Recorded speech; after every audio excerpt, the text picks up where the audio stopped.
Whether in school, at work, or in life, and you're ready for more. At UMGC, we offer the skills-based education you need to move your career forward. Learn how to apply AI, data science, and other emerging tech. Plus, gain skills in leadership and critical thinking. You've come far. Succeed again. No application fee if you apply by June 1st. Learn more at umgc.edu. Certified to operate in Virginia by Chev.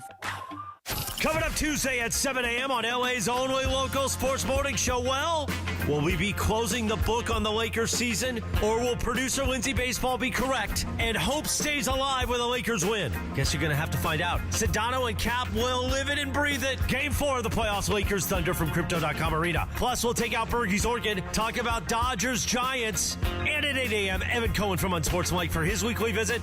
It's all on the Sedano and Cap Morning Show. Tuesday morning at 7 a.m. right here on ESPN LA. Chris Canty here. PayPal is now the official peer-to-peer payment sponsor of the NFL, which means all the money moments that your fandom creates, whether splitting tailgate costs or chipping in on tickets and game day food between friends, are covered. Wherever the game is played or watched, PayPal moves with fans. You can send money through text, email, or directly to your friends with eligible accounts on Venmo. Just download the PayPal app and share all the moments that matter. Account with PayPal is required, not available in all regions where PayPal operates.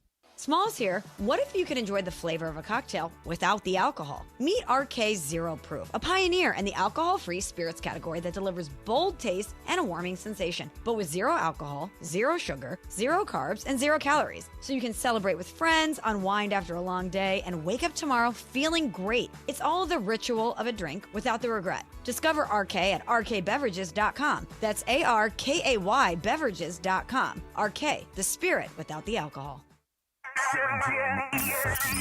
Here we go, Rams Super Bowl champion DeMarco Farr and Sweet Tea, Travis Rogers. The DeMarco and Travis Afternoon Show is on for your Monday, May 11th. I'm a chivato. Well, the time has come. Will tonight be the final for our Lakers? Or will hope prevail? Will they stay alive? Or will it be a sweep by the Thunder? DeMarco Farr is going to try to give us a little bit of hope on the No Stress Sports Talk Express. Travis Rogers, Sweet Tea, isn't here. I guess he's really celebrating Whacking Day from The Simpsons, which officially was yesterday, May 10th. A new whacking stick. Whack! Ooh. Marcus Grant from the NFL Network is here. Press producer Laura, Young D producer DeAndre, the social team in the back, and you as we count down to the Toyota Lakers countdown to tip off at 6 p.m. Let's do it. Why don't you shut up? The DeMarco and Travis Afternoon Show on your home of the Lakers. Oh. ESPN LA begins right now. Hey! Oh! Marcus, I don't know who told Chris that lie. Okay. Which one in particular? Because there probably were several in there. Well, don't come here for Laker hope. No. DeAndre has hope, right, DeAndre? I do have hope, yes. DeAndre doesn't have hope. I have hope, yeah. DeAndre has podcasts he needs to do. That's what I'm saying. He don't have hope. Come on. You kidding me? Why not offer hope? We got nothing else to offer. Might as well offer some hope. Okay, give me the 5 bullet points on how the Lakers beat OKC tonight. Go ahead. One, you body up on SGA. Just make life They've hard done on that. SGA. 10 points less than his average. They've done that. He really has not had a good series so far. Okay, so that's out. Keep going. You shoot the lights out. Is that possible? Which they shot the 3-ball really well last That'd be game. nice if they shot the lights out. That's a good Shoot point. the I'll give you lights that. out. That's hope. You minimize turnovers. That's hard. Yeah, I don't know You want about to help that. him on that one? Look. You're asking me for hope. You're asking me for hope, right?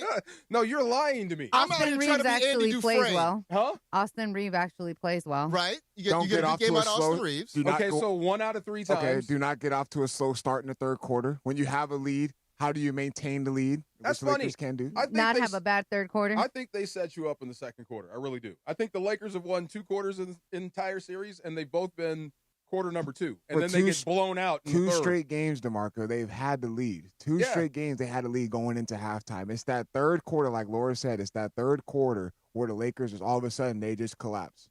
I know. I think what I'm saying is I think that might be more of a function of what OKC is doing, information gathering, and then just blowing the doors off coming out of halftime. You know what I'm saying? And because I think every third quarter has been a rout, right? It has. That's what I'm saying. Yeah. I think that might be okay. So what's 4 and 5? Anything? Shoot the lights out. Don't turn it over, which is impossible. So don't turn it over. Shoot the lights out. Body up on DeAndre SGA. Ayton is going to be the guy. Is that it? Or at least get quality minutes out of DeAndre Ayton. Give and us then get Austin Reeves to play well. That's 5. There you go. That's 5. Change the imaging. Marcus is going to give you hope. I'm going to give you the truth. I'm Andy Dufresne. Hope is a great thing. Maybe the best of things. Come on, Red. Hope can get a man killed. Let's go. Come on, Red. Come on. I didn't think we were going to start the show this way. Let's go. Here we go. It is fun. Well, it was Mother's Day weekend. I hope everybody had a great Mother's Day to all the mothers out there. I did. Happy Mother's Day. Happy Mother's Day. Did you do anything special? I went to Fleming's. Okay. Remember Fleming's brought food? And I told you I was serious about that hookup. Thank you, Carlo. Thank you, Fleming's. It was awesome. Brought my family out to Fleming's. It was role reversal. Okay. Usually for my wife's mom, we go to Koreatown, where I don't understand anything anyone's saying. Okay. This time we're at Fleming's, where I understood everything, and they sat there. Ha ha! Welcome. Yes, this is my world now. Yeah. But it was fun. The service was great. The steaks were awesome. Everybody had a blast. How about you? Very cool. You know what? We decided, so got up in the morning and made breakfast for my wife. Did gifts and everything. She suggested we have a beach day. So we loaded up, went out to the beach. Nice. So this is the level of dad that I am at right now. Like, I love beach days. It's great. But like a month or so ago, I spent for a new beach wagon that has the balloon tires. Oh, yeah. It's got the multi-tier, so it's got a tier where you can put your... With the motor? No motor. Oh, drag it. Okay, but like that's good. Yeah. Because before I just had one with just regular tread tires that sink in the sand. That's and hard. It felt like pushing a boulder underwater. That's a workout. It was a workout. Yeah. So this one has the balloon tires. It's got multi-tier, so it's got a level just for like the beach chairs and the umbrellas and the top part. I was super excited just to load up the wagon for the first time and see what it's like. Nice. What's in your wagon? So you got chairs? So I got chairs, I got an umbrella, got a cooler, got like a boogie board, we got beach toys. It has a little compartment on the side for beach towels. All in the wagon? All in the wagon. That's pretty good. It's got like a cooler bag, a cooler section. I don't know what you drive. You have a truck? No, I've just got an SUV. It can roll. An SUV in the back. Yeah, I can put it in the back. That works. Put it on the back. So it works out. Yeah. Laura was shocked. Came into the office today for the pre-show, and the first thing I did was draw the shades. Yeah, okay. I was like, I want my sun, bro. I'm not a direct sunlight dude. I love being out. I love the beach. You have melanin, though. But I just do not like direct. I hate it. So that's why I asked you. Do you have any like covering for your head, chairs? So we have a big umbrella. There you go. A big beach umbrella. Yes. Nice. Yeah. Mm-hmm. Yeah. I bring the canopy. How did you survive training camp if you don't like direct sun? Dude, I was in a bad mood. It's different. I got a helmet on. I can go out there for short bursts, but I don't like to be out there on the beach for 4 hours in the sun. I get that. Without covering. Okay. Yeah. So you used to play sports? Yeah, I did. Come on. I out there too. Macomb Heat. Yeah. Laura, what was the weekend like for you? Weekend was good. It was interesting. Like I mentioned before, we had to maneuver 2 different Mother's Day, my mom and my boyfriend's mom. So Saturday went out with my mom's, bought her some soup because she had some dental work, couldn't eat. But I was a bad daughter. I will say I was a bad daughter because I was more focused on the Laker game than I was kind of hanging out with my mom's. And she was like, oh, now I remember what you used to do when you used to watch the games. Yell at the TV, pretend like they can listen to you and give them direction. So she wasn't really happy about that, so I got to make it up to her. Wait, are you telling me they can't actually hear you on TV? Yeah, they can, yelling? I thought they could take my direction, but I guess not. But, and then Sunday we went out, church, brunch with my man's mom, did a little Disney date with his brother who was up here from San Diego, and then just hung out with my niece because, like I told you. Disney date? Disney date? Going to Disney? It was 2 couples. So my man and I, and his little brother and his girl. I don't know about you. When I go to Disney, like it's a big deal. I don't. Y'all go to Disney a lot. Well, you know what? After a certain point, I go for like an hour or 2. Yeah, that's what it. I'm saying. You just pop in for you maybe ride a ride. You get no eat ride and then leave. No rides. No, man. It's people watch. You drink and you take like a snack or a food. So you and go to Disney to hang out like for an hour or so. Yeah. Okay, so for me, it's whatever because we're lucky enough that we have that pass. Yeah. But for example, when you take somebody else, like I took his brother and his girl, that's a big deal. They stayed. I was like, nah, we out. Like, y'all stay, we bounce. For all your friends that do that, if I was ever at Disney and I just shot them a stare, I apologize. Because I just like, why are you here? Where are your kids? Oh, but that's why you go to the adult one and you drink. Yeah. I didn't know that. What do you mean? You go to DCA and you drink. Yeah, California Adventure. That's the spot. They go there and hang out and drink. I mean, you can. And then go on roller coasters. You go. Nah, I don't I'm doing this wrong. There's a winery there. You can go get a glass of wine. Again, DeAndre, you should quit backpack across the world. Oh my right God! Now, Okay. Be young. Yeah, Before now, go see a pyramid. Before we get into your whole, he came in hot, and you were hot and spicy on our group thread. But before we get into that, hold on. Does this like every day of your life is booked up with something that you didn't plan? Oh, every day is just it's sort of the same, but not kind of like you have the same routine. Here's a young man, unencumbered. Go see the world. Go be a vampire. Go be Vampire Lestat. I want to hear about his Mother's Day weekend because he had a whole fest going on. Yeah, wow, so it was the girlfriend's birthday, which is today. We celebrated yesterday. Happy birthday. And then we celebrated, of course, moms, and then we celebrated, girlfriend's mom, of course, and then it's also her stepdad's birthday this week as well. So we combined everything all in one. And we had a taco guy there. We played a lot of games, friends, family. It was a good time, man. Really good time. Sounds like a good time. Yeah, didn't do nothing too crazy. Never a bad idea with the taco guy. Travis is right. Yeah. Never a bad idea, Always man. We had the surf and turf, by the way. Oh my goodness. I did too. I had the surf, the steak and lobster. Yeah. Yeah. Oh, but these tacos, the surf and turf tacos, something different, man. Man. I'm telling you right now. It was a good Mother's Day. That's a great Mama's Day. Yes, sir. For sure. Appreciate the mamas. You wouldn't be here without I'm them. stuck on surf and turf tacos. Like I need to. Let's go. Some shrimp, some carne asada. Yeah. Oh, Let's go. I'm here for it. Let's go. I'm here for it. Wait, what you think about pyramids? What do you mean? I don't know. You just said go see the pyramids. Go see the world, bro. Oh, okay. 27. That's what I'm saying. We're dads. Our dads. Every day we got stuff. Yeah. What are you doing? He was okay. So we all have a good group thread with like our significant shows, right? But since Trav was out, I'm like, let me not bug Travis his day off. Let me do a side one. Good day not to bug Travis. Yes. Yeah. He'll talk about that tomorrow. Yeah. So it was the four of us. I wonder what he's doing right now. D-Far came in hot in that, he's like, that's not how you spell my name. That's not this. That's not that. I'm like, okay, he's having a day. He rolls in. The E thing, that's my mom. My mom hated when people spelled my name with an E. Like, she would call into radio stations. Really? No, I get it because and that's my bad. Because I spell Marcus differently, so I get sensitive about that too. Exactly. I understand. Like Mrs. Stafford, who gets mad when you call him Matt. His name is Matthew. Oh, all right. She would say his name is not spelled with an E. So that's me channeling my mother. I'm sorry. Yes, it was funny. All right. Yeah. You came in spicy, but talking about spicy, I don't know how we can make it the Lakers spice up and get a win. I mean, what's funny? It's of course I want the Lakers to win. But I am gladly watching the clock tick down on this era. I am. Is the clock ticking down on the era, though? I hope so. I think a lot of people are. Yes. I think that's a question to be asked is because, look, I think as much as we're trying to offer hope and as much as, I think fans want to be optimistic and see what this team can do, we understand the chance of the Lakers winning 4 in a row against this OKC team, slim and none. Fair? Yeah. Okay. Yeah. Very fair. You can rule out Slim. Slim just got on a plane and left town. So then that begs the question is what is next for the Lakers? What's next for this team, for this organization? What happens going forward with the Lakers, however this series ends, whenever this series ends, and you have to start picking up the pieces and looking ahead to the 2026-2027 season. We'll get into that. Plenty more as here on a Monday. Marcus. No Travis, just a Marco and Marcus here at 710 ESPN.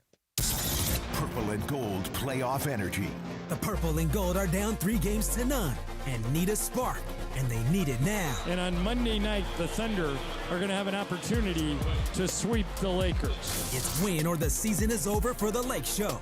Can the Lakers crack the Thunder and force a Game 5 in OKC? Lakers host the Thunder. Coverage begins tonight at 6 p.m. The Lakers postseason push happens right here on 710 ESPN and the ESPN LA app.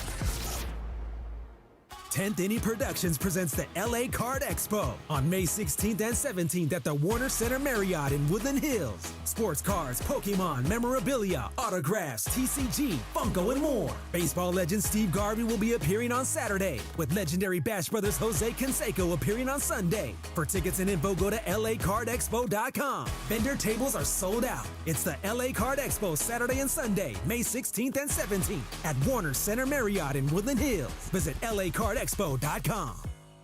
Waba Grill is an LA original, so we've got to keep it real. Real fresh with our Asian-inspired menu that's grilled to order every time. Real quality with our marinated proteins like hormone-free chicken, ribeye steak, wild-caught salmon, and shrimp. Head to Waba Grill for $5 happy hour, weekdays after 3 p.m., and try our new Chili Crisp dumplings, paired with a premium or beverage drink, like our delicious Thai tea, both for only $5. Only at Waba Grill. It's for you. You have your vote by mail ballot. Now it's time to vote. Drop it off early at any official ballot drop box. Visit plan.lavote.gov to learn more. That's plan.lavote.gov. Brought to you by the Los Angeles County Registrar.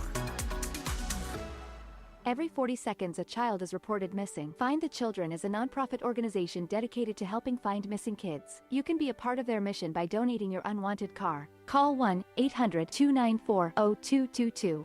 You'll receive the maximum tax deduction, and we provide fast, free pickup. Call 1-800-294-0222. Donate your unwanted or unused car. Call 1-800-294-0222. This advertisement was paid for in partnership with Cars R Us and Find the Children. This is the story of the one. As a maintenance tech at a university, he knows ordering from multiple suppliers takes time away from keeping their arena up and running. That's why he counts on Grainger to get everything he needs, from lighting and HVAC parts to plumbing supplies, all in one place. And with fast, dependable delivery, he's stocked and ready for the next tip-off. Call 1-800-GRAINGER, click Grainger.com, or just stop by. Grainger, for the ones who get it done. This is the afternoon show with DeMarco and Travis. I love a good fruity cocktail. Yeah. Oh, yeah. You look like a fruity cocktail guy. I will have one. DeMarco and Travis is on right now. I got this feeling inside my bones. It goes electric, wavy when I Misses the dunk. Come on, DeAndre. Ayton. We got a feeling. I need a chain, bro. Come on. I need a chain. We're trying to get DeMarco to be hopeful and optimistic. Why? Not I'm delusional? Okay. I'm okay. I'm living in reality right now. This is good. If OKC did not exist, I'd feel the complete opposite about this team, like wanting this to be over. Because I don't think you're going to catch them at all. They're too good right now, and they're too young, and don't they have a first-round pick coming up? They do. They got the 12th pick. Yeah, it's going to be a while before you're even deep enough to be able to compete with them. That's what I'm saying. I would love to just jump to the offseason so we can start at the rebuild. What's up, Beto? I'm just here. Team DeMarco. Are you Team DeMarco on this one? Thank you, Beto. I mean, look, I think I got tea time on Wednesday. So you just got to make sure we got that. I am hopefully going to Fancy Springs on Wednesday to play some golf. That's right, baby. Yeah, Coachella, you're going with me too. I am. Yeah, because as much as you want to have the hope, the fear is OKC actually wakes up because they haven't been playing their best basketball. They've not. They played good basketball, but not their best. And you just got to look, you want to make it respectable, but even when you're winning, they come back and smack you around. And you're like, what? Wait, weren't we just up by 4? Now you're down 18? What do you make of that? Second quarter, the Lakers win or have a lead. Third quarter, they just get absolutely blitzed. Because OKC is that damn good. They take advantage of the gray. They find a little mismatch. They take advantage of it. The Lakers, whatever. The Lakers have been playing good, actually. Yeah, they have. Especially hard. the way Playing that hard. the way that, and JJ's had a good game plan. They've attacked right. Is just there's levels to it. Yeah. There's and then OKC is turning it up in the playoffs, and you see the depth when you have Isaiah Joe coming in, bombing, McCain coming in, bombing. Everybody, the Lakers are, hey, maybe we can get something out of Thero, right? Which is not fair to him because this is a dude who got hurt during the summer, had to recover, then had another injury, I think in December or January. Mm-hmm. So he never really was able to develop this season because he was hurt, right? Then he gets to the G League, play better. But this is where, okay, the differences in the front office being able to never miss on anything because they can't afford to. The Lakers had a Hood Schifino and had a Dalton Connect. And you're looking at what OKC does. This is You what got nothing out of those picks. No, nothing. Hood Schifino's not playing anywhere. Like not even Europe or Asia. Like he's nowhere right now. So can the Lakers win tonight? Absolutely. How did they get backed into a corner like this? The Lakers? Yeah. If you seriously, like where you are with LeBron, where you are with AR, and I know you can't be happy about $241 million and AR in the same sentence right now, based on what we've seen.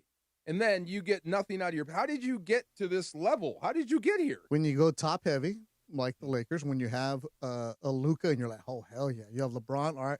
But then we saw 7-footers don't grow on right? trees. No, you're tall, and that's good. But you see DeAndre Ayton, and we knew this when he signed in the offseason. He's going to be inconsistent, and there's going to be games where he shows up, and you're like, damn, hell yeah, I told you, Sedano. You were wrong, George. That Houston series, that's what he was against the Rockets. Yep. And then now this series, you're like, oh. I think that's why, because you look at that Houston series and just how they were built as a team. Like, there's going to be success with the Lakers because going into that series, like, oh, there's hope in this series. The Lakers can win this one only because, like, Kevin Durant being out. Yeah. And then you seeing how they're able to match up. Houston Rockets not a really good perimeter shooting team and all these different types of stuff. You roll into the OKC, you can't have a down game. You can't have a down quarter. You can't have a down quarter because they're just able to turn it up just like that. So DeAndre Ayton was able to have success against Alperen Sengun because you can kind of read him because you know he's a back-to-the-basket guy. His moves are a little bit slower. He's able to kind of, be real decisive in those moments. You go up against Chet Holmgren and Isaiah Hartenstein. Those guys aren't moving. They don't stop moving. Hartenstein's taking guys off the dribble. He's doing runners and floaters. Chet Holmgren's able to space the floor out, knock down threes, take guys off the dribble. So you're playing against a totally different type of team. They're almost embarrassed to be stopped by him, Yeah. You know what I'm saying? They're almost embarrassed to have him make a play against them. Yeah, Mark, that's the mentality. So DeAndre's been sitting next to me for the playoff run, right? Okay. So we make some observations, see some things going on, and I was telling DeAndre, like, watch away from the ball, away from what the TV angles are showing us. Mm-hmm. The last game, SGA in the first quarter would just go to the wing and stand there. And Marcus Smart is in front of him, and SGA is like, all right, guys, go for it. Go for it. Go for it. Like, they're playing 4-on-4. Yeah. Me and Better will laugh. Like, they're legit playing 4-on-4, and like, our 4 guys are better than your 4 guys. And we're going to just go at them. Well, I mean, and it was like 4 possessions in a row like that. We haven't seen a great SGA game in this series, and they haven't missed it. No. They haven't missed it at all. By JJ, and can I give some credit to Marcus Smart? Yeah. Yeah? Sure. They're playing good defense on because they'll either blitz him or they'll go right on him, let him go one-on-one with some help side defense. You'll be all right. But OKC's done a good job on the defense where they'll see what the Lakers are doing offensively. Okay, on this session, we're going to drop down. Go ahead. Take that mid-range, take the pull-up, can you? Besides Rui Hachimura, nobody's really doing it. Right. And then they'll blitz you at half court, and then they're forcing the turnovers. So OKC, which is an organization that took their lumps a few years ago, they got beat up really, really bad. Their head coach was with them in the G League. I think he was like 25 or 26 years old. He was a video guy, worked his way up to be part of like the G League team. And then you see the continuity that they have, and you're like, damn, this team is built. I wanted to ask you that when I went to that G League game. Yeah. Right? It's no longer there, right? No, so the South Bay Lakers are not going to move to the Coachella Valley. They're going to be the Coachella Valley Lakers. Way over there. Baby. Yeah. Woo, So lucky for you. At the Acrisure Arena, it's just, that's a business move. Yeah, It's a business move. They're moving everybody from there over there. But that level of basketball with the coaches and the players, it's weird. It's kind of like NFL Europe, right? Mm-hmm. Do they actually listen to their coaches? Yes. So the way that the Lakers run the organization, not all the teams do it, because the Lakers own that South Bay Lakers G League team, their coaches are now with them on the playoff roster. So, they're part of the staff. So they're part of the staff. Okay. So they run the same set that JJ is going to have. They're going to have the same kind of defense, the same terminology. The feeder system. Yeah, that's why when they go down there, they already know what's going on. That's why a guy like Bronny goes down there, he scores 20. Or a guy like Theo is getting 25 because they're doing that because they're running the system that the Lakers will be doing. But then when they come to the NBA, it's like, oh, damn. Can you send DeAndre Ayton down there? No, you can't send DeAndre Ayton down there. Just to work on some stuff. There's nothing easy to work on. 7 feet. If you jump, you can actually dunk it. Yeah, exactly. First he has to catch the ball. Oh, my bad. Yeah, start there. Okay. I feel start there. At this point, he is who he is, right? Like, Correct. He's an $8 million a year dude with an option for the Lakers, and there's not much of a market for him if he wants to be on a successful team. Yeah. The car you can't sell. Let's play hypotheticals here. Yeah. How different is this series if Luka plays? That's Are we talking? Is it 2-1? Is it so you 2 18-point losses and 1 23-pointer, right? Mm-hmm. Maybe you. But some of those games got away kind of late. Some of them, not all. Maybe you lose by 10. This might be a 6-game series if Luka's playing. You think so? You win one? Win 2? You win a couple. I think you win a couple. Luka can change things by around. himself. I think so. Because the Lakers, you need to replace 34 points somewhere. Right. And that's what Luka's offering, right? He's offering you a different kind of look. The OKC has to game plan a different kind of way. The Lakers, when Austin Reeves is not shooting, Luka is going to step up in that role. Of course. Right? That's what Luka Doncic does. I think you'd have the you still ability lose to him, but it would be more competitive. I think you have the ability to score more points. I think you might actually give up more on the other end. Yeah. That's what I'm saying. I mean, because when he did play against OKC, what was the margin of victory for them? It's worse than this. They won by 20 plus. They won by 20 plus. But here's that cliche. In the playoffs, things are different. You game plan different. You know what's going on different. Game slows down a little bit, too. Same thing works both ways, which means they're planning for you, too, which means it could be 150. I'm trying to find one thing. Right? I mean, we got to find something good out of this. I would love to say Luka would make a dent. I think you'd score more points. I don't think he'd actually win a game. I don't know. I mean, I still believe at some point we just get that Luka magic, that Luka takeover where he you'd have one of those, yeah. Right, he drops 45, 50 points, and somehow that's enough. And maybe it's something he does at crypto, right? You get the whole crowd behind you. I think they win a game or two with Luka. I don't think they win the series, but I don't think we're talking about, we're not sitting here trying to manufacture optimism. I would love it. I would love it. That's one more thing. Look, it's not that I want the Lakers to lose because after tonight I'm not working anymore. So that's bad. For business for me. If the Lakers play, I get paid. But reality is, damn, OKC is so much fun to watch. That's what I'm saying. When you're watching them up close, you're like, who's this guy? Who's this guy? Who's this guy? And the way that they show up pregame, the way that they warm up before the doors are open, before anybody's in there. You talk about a team that is so young but so professional. They're coming in locked in from the moment they walk onto the floor for their warm-ups. I'm not saying when they're with the team in the building. I'm talking about in about 45 minutes when it's the rookies or second-year guys working with the assistant coaches early shot. You're like, damn, that team is locked in on a mission right now, and that's what they are. The oldest dude is Alex Caruso. I was going to say, he's their oldest guy in the rotation. He's like 32, I think. 31, yeah. 31? Yeah. And everybody else is in their early to mid-20s. Wow. Right. Yeah, and they're still figuring out what they're going to be. That's the thing, is that I don't know that they have hit their ceiling. No, they haven't. Yet. Not even close. Right? And without J-Dub, the guy from Santa Clara. Which means that's a level of rock that we can't drill through as a Laker. Or do we have the drill? Do we have the offseason to catch that? No. I think they're building the drill. How many offseasons do you think you need? It's going to take multiple offseasons. Yes. This is why Pelinka cannot mess up this offseason. This is why with a new ownership group, and he's going to be given a chance to show Mark Walter and the Guggenheim Group what you can do. Right? And we're giving you Tony Bennett to help you out with some of the scouting, right? It's not necessarily the scouting. It's how much are you going to allocate for Reeves or the LeBron or whoever it is you're going to have. Great question. You can bring some of these guys back because you can't find another Austin Reeves. Depends on the price, though. Depends on the price. LeBron, the third option, depends on the price. And LeBron has shown that he's been willing to do it. But I sent DeAndre this. This is where the Lakers and the Guggenheim Group is going to be different now. They are now advertising. There's a job opening with the Lakers if you guys want to apply. It is for a data scientist. Okay. A research analytics guy. That pays $160 to $170 a year. Okay. Good luck, anybody in the room. Okay. No. Every Ivy League kid's going to be on Exactly. But the Lakers weren't doing this before. Good. This is what the Dodgers slowly started doing it. Everybody's gone Harvard. Well, the Lakers haven't yet. What have you been doing? We've been seeing the family business, man. Yes, the family model. Almost every sport has gone Harvard or Ivy The League. scouting department was Jeannie's brother. Wow. And his friends. Yeah.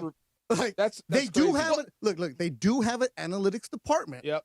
There's some people there, but they're going to go all out now. This is where the Guggenheim Group they can't buy the league because the salary cap's on the apron, but they can give you all the resources you need in the margins to help you out. Right? That's what they're going to do. And this is just the tip of what they're going to start doing behind the scenes. So a question that I had asked before, I don't know if there's a real answer just yet. I know there's a salary cap. There are the aprons. Do you see a world where the Guggenheim Group's willing to sort of cross that threshold of the first apron, maybe even the second apron, if they think they can win a championship? Because it's not necessarily just going above the apron and paying the tax, pay the money. The money's not an issue. It's you are now restricted on what players you can sign. You're restricted. If you're in the apron for too long, you're restricted on what mid-level player exceptions you can get. You're also restricted on certain draft picks if you're in the apron for too long, if you're in the penalty for too long. So it's not necessarily, we owe you $100 million, poof, bag of shells, here we go. No, it's not that. It's all the other auxiliary stuff to keep a competitive balance. So they can't just buy things. There's a lot of penalties if you're in the apron for too long. I'm offended by your shirt, by the way. Why? I don't know. It's aggressive. The National Latino Tournament? It's aggressive. It's a basketball league. You want to play? Shout out to my boy Big Z. So it's an organization that runs a bunch of tournaments throughout Southern California and the East, Southwest. And you just got to be Latino to play. Can we come play? Didn't he just say? Didn't you just hear him saying? Bro, you have to You have to show one of your parents has to have some kind of Latino heritage. Okay, there might be some crossover somewhere. If you got a birth certificate that can prove it, if your grandma's Belizean, we got you. Okay, I got you. Yeah. I'm in. It's not just Mexicans. It's all South America, all Central, whatever. It can be Panamanian. Yeah, there it is. See, there you Yeah, go. no, Panamanian, Belize, whatever you want. Me Dominican. Yeah, but you can't say, oh, my great-great-great-great-grandmother. No, and you can't even marry in. You have to be, one of the grandparents has to be.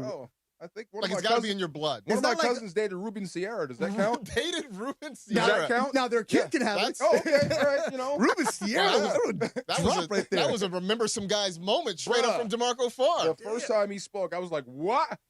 Oh, so you didn't think he spoke? I had no idea. He looked like a dude from Richmond. Oh, you thought? No idea. Didn't think Ruben Sierra was going to make the show No today. idea. Yes. We are going to play a little bit of team building because obviously OKC is the measuring stick. How do the Lakers measure up to that? We will try to figure that out in just a little bit. But first, top athletes, big moments, one night, the OC Sports Awards hosted by Travis Rogers, June 18th at Angel Stadium. Celebrate greatness and be a part of one of Orange County's premier sports nights. Get your tickets now at theocsportsawards.org. Figure out what the Lakers got to do to catch up to the defending champs. That's next here on ESPN Los Angeles. Mornings in LA start with Sedano and Cap. If it were me, this is not like what I think LeBron will actually do, that I'm looking around and I'm saying to myself, everyone wants me to take a pay cut for Austin. I'm still better than him. Weekdays starting at 7 a.m. on ESPN LA. Like, why should I be taking the pay cut?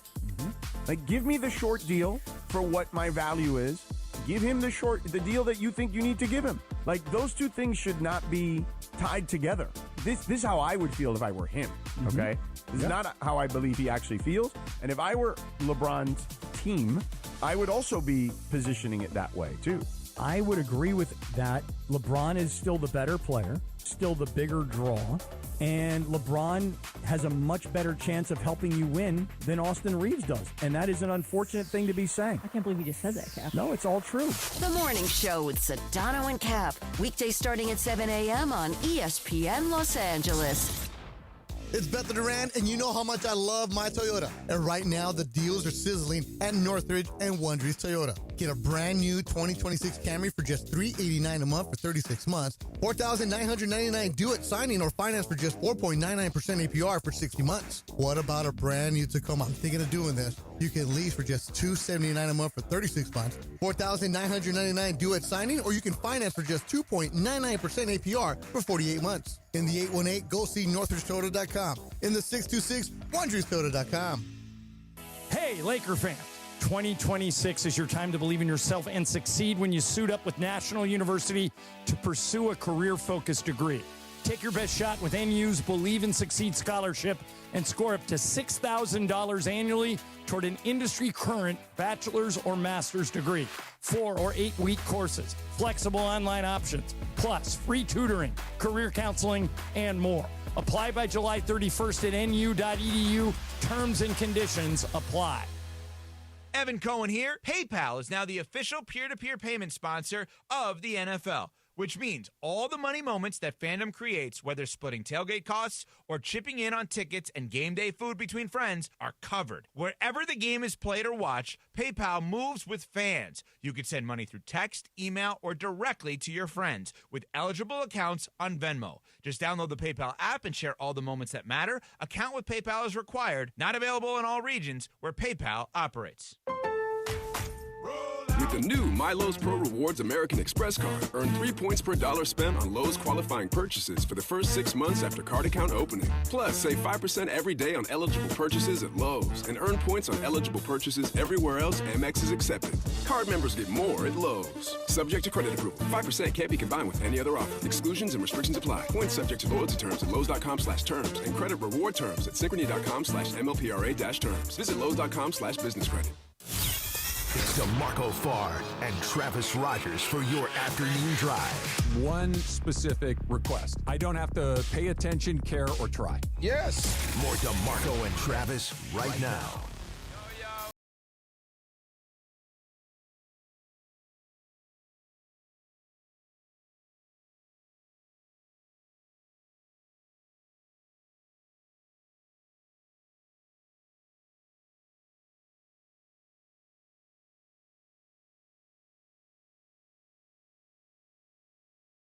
I feel like there were also 2 or 3 songs that had the same beat right about the exact same time. All the, yeah, 100%. Like, they all came out right within maybe This was like a couple months of each 2006? other with the same beat. I think this was like 2005, 2006. Sounds about right, yeah.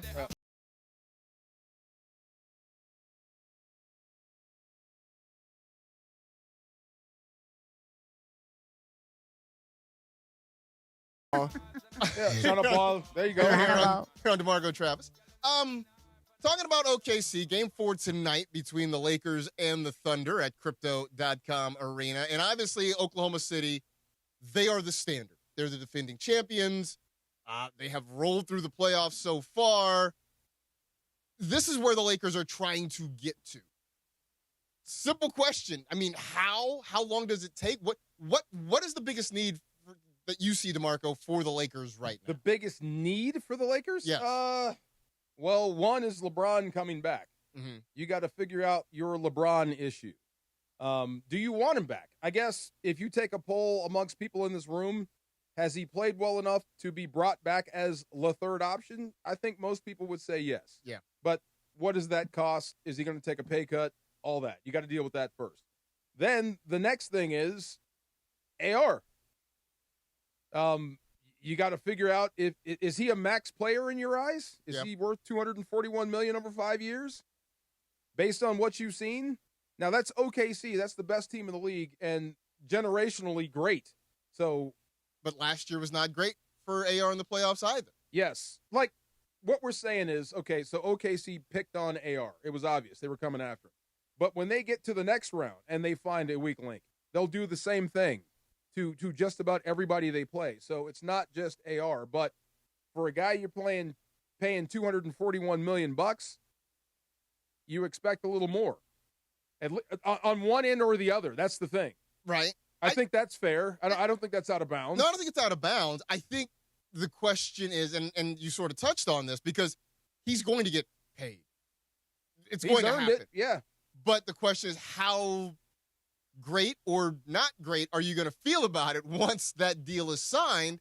Not good, because I think your hand is forced, right? And this is what I was asking Beto, and I'll ask DeAndre and you the same thing.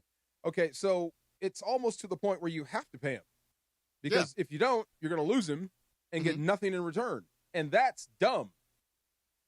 Right? Isn't that malpractice, mismanagement? You can't let a guy that good go for nothing. Right. So it's almost like you have to pay him, whatever the freight is. You do, and you have to hope that this time next year, because let's say the Lakers run it back, that it's another Luka, Reeves, LeBron year, which is not out of the question. It puts them in kind of a purgatory where you're good enough to make the playoffs. You're not really a championship contender, but you're also, barring something weird, you're not going to have a great draft pick. I mean, I see it all the time in the NFL with these teams that sort of just kind of hang around in purgatory. The Steelers are a classic example of that, right? Where you win 9 games, you make the playoffs, you get bounced in the first round, and you're also drafting like 19th. Right. Every year. Every single year. Right. And that's sort of, I think, where the Lakers are right now. But I don't see an easy path, because you're not gonna bottom out with this group. But there's also no path to really challenging Oklahoma City. Well, it's basketball. Anything can happen. And, I mean, if one of the options was to run it back, I would be okay with that. And I would say, let's go at them again and see if we can beat them. Because they got to play all 82 just like everyone else, and guys get hurt. Dynasties all of a sudden fall off. Who thought Denver was going to win one championship? And that's it. You know what I'm saying? Things happen, so who knows? Maybe some bad luck hits OKC, and the group you have is good enough for what's left. So I thought the third option with Luka at the forefront with AR, I like what I saw in March. If you want to bring that back to go at him again, that makes sense. It makes sense to me. I don't think it's possible because of the old money switch between AR and LeBron. That'll be interesting, but I'm of the opinion if you wanted to catch OKC, you better get started. And that's going to mean you got to do whatever it takes to build to beat them. I want to ask Laura, Nothing's off the table. because Laura, I know how you feel about LeBron, and you're not the only one, but you were very much ready for this to sort of be the end of the LeBron era. Do you feel differently now here on May 11th than you did, say, before the season started? So I'm conflicted. And the reason I'm conflicted is because I've also talked about how great he is and what he's been able to do in these series, not just with Houston, but even here with OKC. Like, yeah, they've lost. They're 0-3. But he's been able to stay in the game with these like young kids when he's 41. So you're like, okay, I can see it if they run it back, what could potentially be. But I'm also in a situation where I'm like, this is one of the biggest off seasons the Lakers will have. If we bring him back, now, I don't know what the numbers will be, but I doubt he'll take a pay cut because why would he, based on what he's doing and the performance he's put out on the floor, why would he take that pay cut? So if he doesn't take the pay cut, then you're back where you started, and that's not going to win you a chip.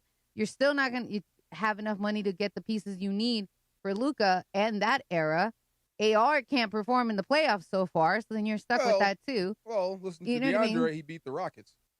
I'm just kidding. No, but so to answer your question is I'm torn. I'm torn because I don't necessarily think different that they should bring him back, but also is just if you don't, what do you have? Well, you know what I mean? Laura, the more you talk, the more I think about it. That might be the safest move for Pelinka ever, is just to bring it back and run him back again. And just hope that OKC takes a backward step. Because they won't, though. But they're not done with this run. Anything could happen. If Wemby throws that elbow a little bit higher, Naz Reid is out forever. You know what I'm saying? Mm-hmm. So maybe something bad happens to OKC and teams change. That might be the safest thing. Can you imagine if he actually decided to say no to AR, AR leaves, you bring in Giannis, that falls on its face, and AR's balling someplace else? You're done. That's what I'm saying. The smartest thing may be just to run it back and say, dude, let's go at him again. You're really harder. on the Giannis train. Me? Yeah. Yes. I think a lot of people are. I mean, no, you're on that island solo dolo. No. I think a lot of people are on the Giannis train because if you pair Luka and Giannis, I think that is better than pairing Luka and AR. Then what is the rest of the roster going to look like? Either way, it's the same thing. I'm feeling the same way. If it's AR and Luka, great. What's your plan for the other 3 or 10? Is that assuming LeBron is back also with them? Great. What's your plan? If you want to keep AR with Luka, great. What's the plan for the rest of the guys? The plan for now if you switched over to Giannis and Luka, I think you're better because Giannis is a better player than AR. But still, that's not enough to catch OKC. What's the rest of the plan? But I think a lot of people would think Giannis in a Laker uniform with Luka would be better than AR and Luka. But then you have 2 guys that want the ball in their hands. So then it's a little tough because what else you got? Like, what defenders are you going to have? You know what I mean? Like, there's so many pieces that need to fall into place. And I feel like if you have Giannis, then you just kind of have a similar version of what you have now. I think you'd be better as a team, but you're right. You'd be right where you are in relation to OKC. Still not enough. But I think your overall team would be better because at least one guy plays defense. Yeah, Giannis, he covers a lot of ground. He provides a lot more than what Austin Reeves can do on one end of the basketball. Yeah, on I'm not the only one on the Giannis rebounds. island. I just get worried because if you spend all that money and trying to acquire him, you're going to have to give rid of some future draft picks, and then who else you're going to have to try to offload from this Lakers roster, which is not that many guys returning as far as in their 1-year deals, besides player options from DeAndre Ayton and Marcus Smart. Like Rui's going to be in the free agency market as well. Like, do you pay him? And I mean, because he's having a really good playoff series once again.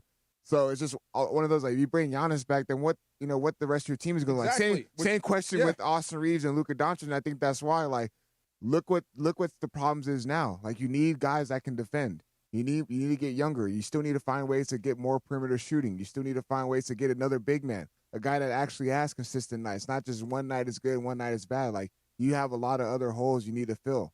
Totally, which brings us back to Doe, which means I think the smartest move for Pelinka is just running it back and improving around those 3 guys. I don't think that – listen. I mean, if you make that move like you said with Giannis and you give up stuff and it falls on its face, you're Nico Harrison. You are done. Never again. That's what I'm saying. The smartest thing for him, but just run it back and improve the pieces you can. Are you? But is the front office, especially with this new ownership group, going to be okay with sort of running in place?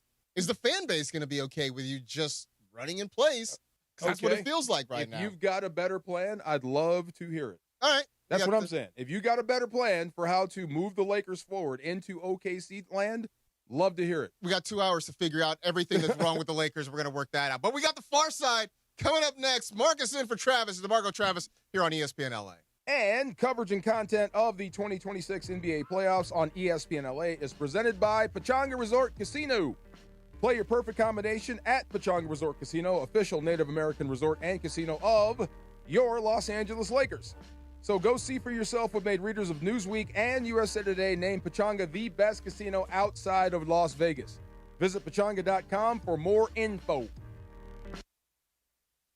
710 ESPN, your home for the 17-time world champion Lakers. KSPN Los Angeles, a Good Karma Brands radio station.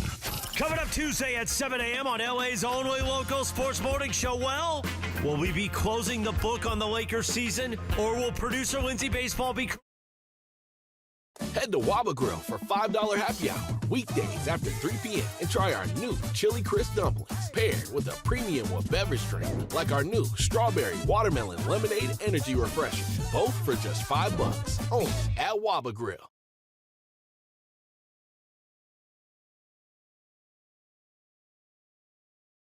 There is no better place to catch the action than Cosm. Hey, it's Mace here, and you got to get into the Cosm Dome and experience every slam dunk, every goal on Cosm's massive, immersive display, and it's so real, you'll feel like you're courtside or right on the glass. Or head to the hall and catch every game on their wall-to-wall LED screens. Great food, amazing drinks, cocktails. Cosm has got it all. No better place to experience the playoffs than Cosm. For game listings and tickets, visit Cosm.com. I'll see you at Cosm.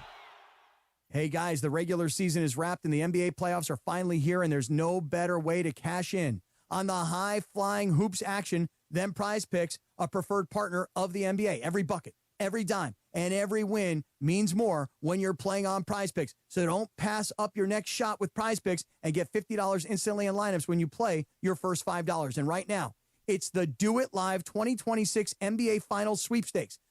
Pick live squares during NBA playoff games, and you can win a trip for two to the NBA Finals. To enter, you just make a $5 lineup with at least one live NBA player pick during any part of the 2026 NBA playoffs.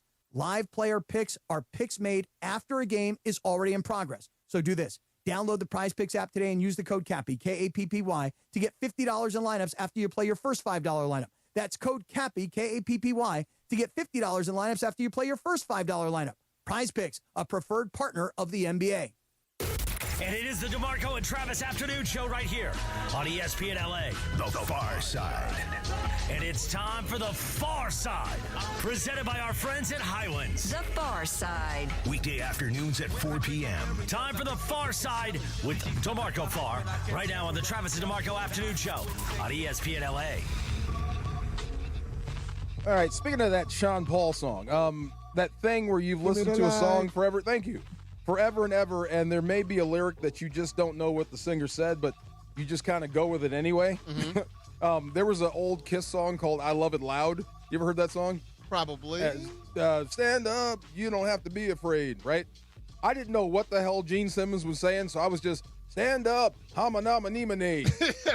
and rock, I have no idea. But it rocked, so I like it. Today, as a matter of fact, I pulled the car over because I was listening to a Van Halen song. Okay. I think it's I Can't Stop Loving You. And there's a part in that song where I had no idea what he said. And forever, waiting for someone to come into Monies, I thought, forever. For years. Mm-hmm. It's Focus. Waiting for someone to come into Monies to Focus. It sounds like he says Monies. I just never looked up the lyric. Okay. It sounds like Monies, and it never rhymed. I don't get it. I just went on with the song. Get to the solo. I'm very happy. But I pulled over, and I wanted to know. So I'm on this mission with Sean Paul. I want to know exactly what people are saying from now on.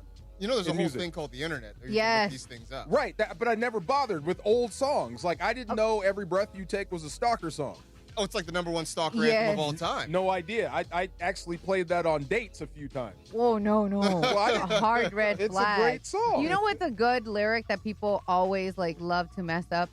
It's gonna be me. It's gonna be me. Isn't she saying it's going to be me?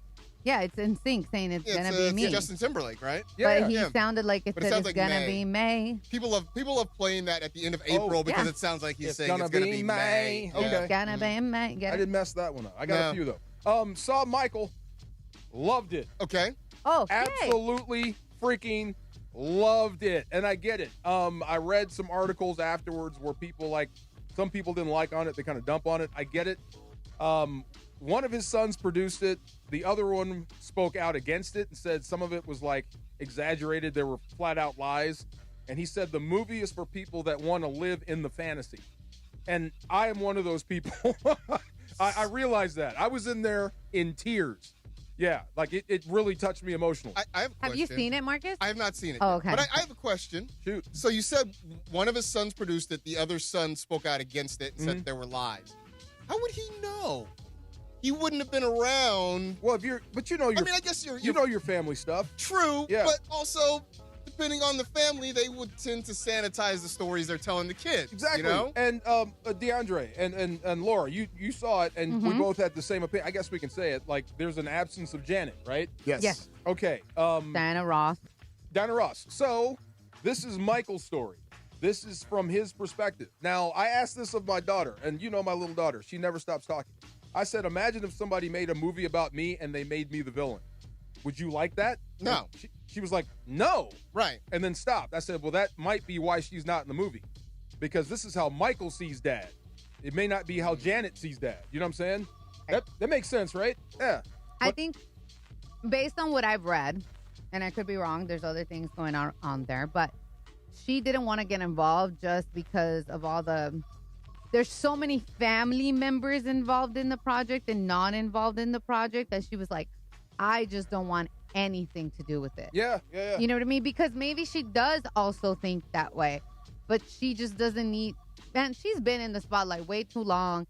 She's been in her own issues, so she just wants to be left alone, live her life, be a mom. That whole you know thing what I'm is saying? messy. It's very, very messy, and sometimes I felt bad about invading their personal space because it is Michael Jackson, but this is about a family. And I'm like, I shouldn't hear this stuff.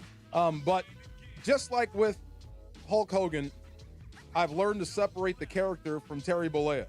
Terry Bollea is a bad man. Hulk Hogan is a hero. Michael Jackson is the greatest entertainer in the world. That's the fantasy I'm in, and that's what they gave me. And I can't wait for part 2. Number 3, I told you about I took the family to Fleming's. That was fun. Thank you to Fleming's for taking care of us. We had a table for 7. It was awesome. Okay, so my nephew. Thank you, Richard. My little nephew-in-law. My brother-in-law's son. You know this is serious, by the way, because DeMarco took off the glasses. Yeah, it is. Yeah.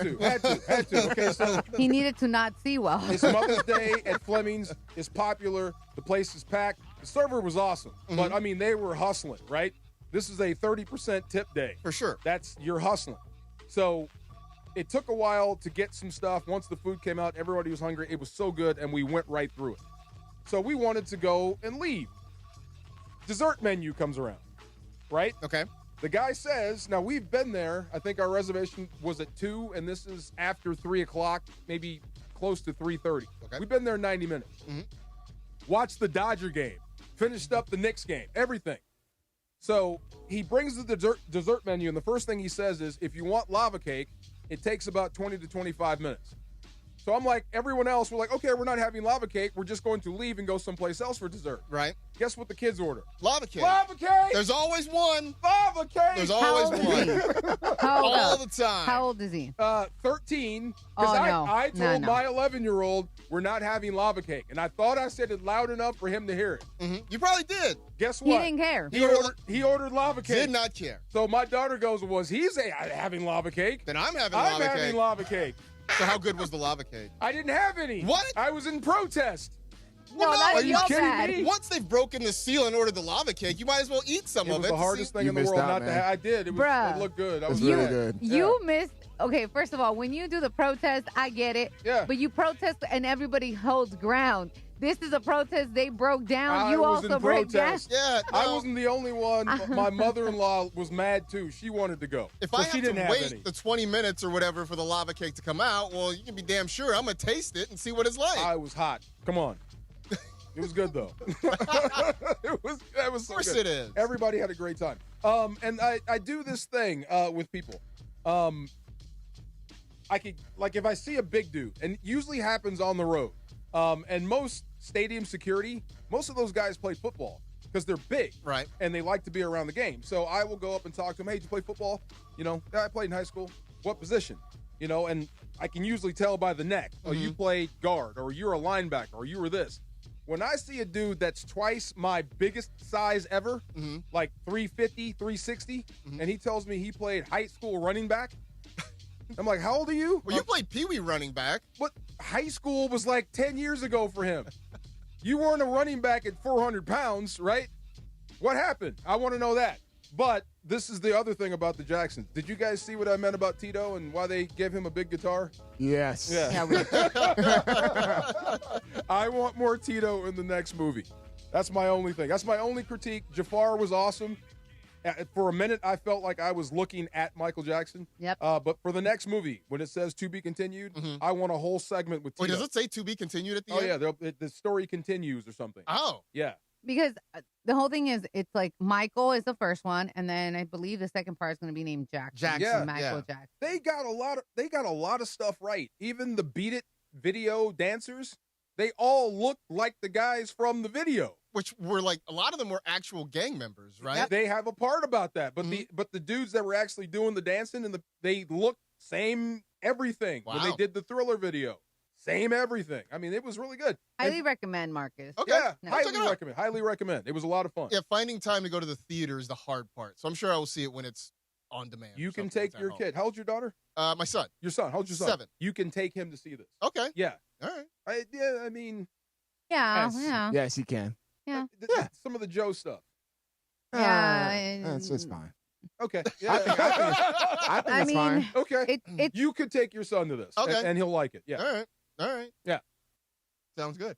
All right, so I will make plans to go see Thank Michael. you. I just think it's, doing the whole "to be continued" thing is sort of bold when you're not sure you're actually making the second movie, because sometimes you put it out there. And I don't it know never how happens. it's doing. Is it I making think a it's lot only of one. money? Yeah, I know the oh, first it did weekend. really, Yeah, really over First weekend. the opening weekend, it did over like 200 and like 40. Yeah. If once it goes over 200, they'll make another one. Okay. Yeah. There it is. Has anybody seen The Devil Wears Prada 2? Yes. Loved it. You saw the second? Oh. I saw the second one. Yeah. I saw that before I saw Michael and felt bad about myself. You feel bad about yourself for seeing The Devil Wears Prada before Michael? Is that what it was? Or just because you saw The Devil Wears Prada? I felt bad about myself for seeing Devil Wears Prada 2 before Michael. Felt bad about myself. Yeah. Oh. Yeah. Devil Wears Prada You is feel a better now? great movie. I know. It is. And it is. And that's how I would explain it to Cat Williams if he ever called me out for seeing that before I saw Michael. Okay. Mookie Betts is back for the Dodgers, but is Mookie Betts actually back? We'll talk about that and get you some Dodger updates as well as they start a series against the Giants tonight. But first, Children's Hospital Los Angeles' biggest event of the year is back. Walk and Play LA brings the community together for a fun-filled day supporting kids who need life-saving care. Enjoy a scenic 3K walk plus music, games, and activities for all ages. Join us Saturday, June 6th at the Santa Monica Pier. Sign up at espnla.com. Join Team ESPN LA and use code PLAY to save $10. Visit espnla.com to learn more. Marcus in for Travis, DeMarco Travis, ESPN Los Angeles. Head to Waba Grill for $5 happy hour weekdays after 3 p.m. and try our new Chili Crisp Dumplings paired with a premium or beverage drink like our new Strawberry Watermelon Lemonade Energy Refresher, both for just $5 only at Waba Grill. Course of Game 5 in OKC. Lakers host the Thunder. Coverage begins tonight at 6 p.m. The Lakers postseason push happens right here on 710 ESPN and the ESPN LA app. Hey everybody, summer is calling and I want you to snag early savings at SeaWorld San Diego while they last. Take the plunge into the brand new Shark Encounter opening May 22nd where jaw-dropping shark species await. You can even feed the sharks. Then catch big laughs in Sea Lions tonight and gear up for splash-filled fun at the all-new Dolphin Adventures. Plus, get pumped for headlining concerts featuring Ying Yang Twins, Soulja Boy, Paul Wall, Skillet, and more, all included with park admission. Tickets are just $59.99. Hurry, this offer won't last long. Hey guys, it's Sedano. Next time you're at my home away from home, LAX, look up. You'll see the future of travel in action. It's the all-electric Skylink train. It's now testing, and trust me, this is a game changer. What does it take to build a champion? It takes round-the-clock preparation. And soon, Skylink will connect you to the airport terminals, the new rental car center, and LA Metro. From practice to prime time, the LAX Skylink. Fast, free, and built for LA. In testing now to help you skip the traffic later. You never know what you're going to get when you wake up with Sedano and Cap. I'm looking forward to seeing Mookie because me and Morales are supposed to go to the game tomorrow night. So looking forward to seeing what happens. Supposed to? We're going. You and I are definitely sharing a Dodge-a-Dog on screen, on video. We're going to find a pocket of Giants fans, then just sit between them and start sharing Dodge-a-Dog.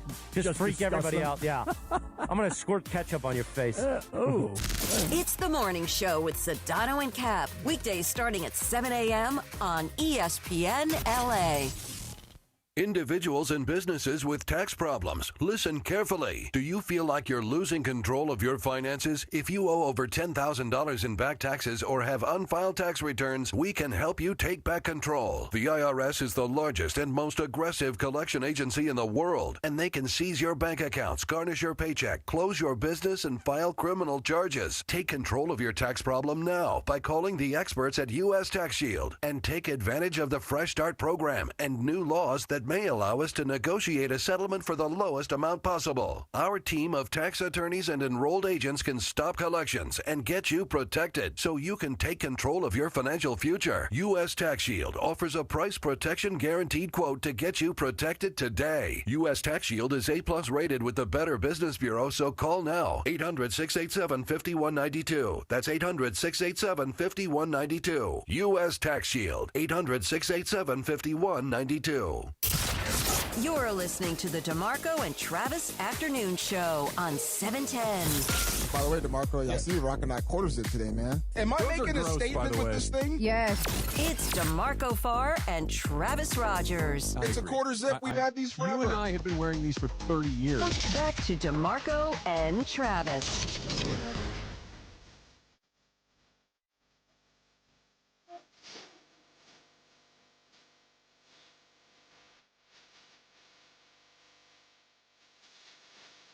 It's gonna be me.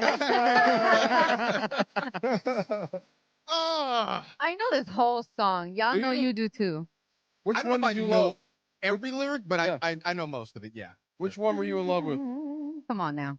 Justin. I mean, Justin. Who was the second choice? JC. That should have been my first choice because he has more swag and more of voice. JC's the dark-haired dude? Yeah. JC Chazé. Chazé. Okay. The one that did that song with Black. Yeah. Yeah. And then Justin with the perm. Yeah. Yeah. Go. Actually, when I first heard a solo Justin Timberlake song, I can't remember what song it was, like one of his first singles, I was sad because I'm like, oh, he's actually talented. Like I thought he was just sad. I just thought he was a boy band guy, and I'm just like, oh, he's Timberlake? yeah. So Timberlake does have like a little soul tree kind of voice. Yeah. But JC Chazé should have been the guy. He just, for whatever reason, they marketed JT better and like he was a cute one or whatever. Yeah. But if you really like the soulful, sultry voice was JC Chazé. Okay, so Michael's kicking butt. Elton John movie did great. Bohemian Rhapsody kicked butt, right? Got an Academy Award out of that. It won. It made a lot of money. I guess it won an award. I didn't think it was a great movie. Okay, so I'm just expecting the NSYNC movie coming soon. We'll talk about that right there, like how JC didn't get the nod, but Justin Wouldn't that did. be more of a doc? Yeah, I think it would be a doc. Yeah, no, I'm talking later on, down the road. And here's one, the Britney movie. That's going to be Oh. good. That's going to be good. That'll be interesting. Yeah. That's gonna be like a untold story type thing. Start with the bald head and work backwards. That'd be awesome. Wow. I'm telling you. Wow, I laughed. That's I'm why going we're to hell, y'all. I'm going to hell for That's that. why we're here. Come on. Yeah. Oh, did not see that one coming. The No. Dodgers had a rough weekend. They lose 2 of 3 to the Atlanta Braves, who do have the best record in baseball. That is the bad news, and I guess you watched some of it from Fleming's yesterday. Yeah, Wrobleski, what a tough day for him.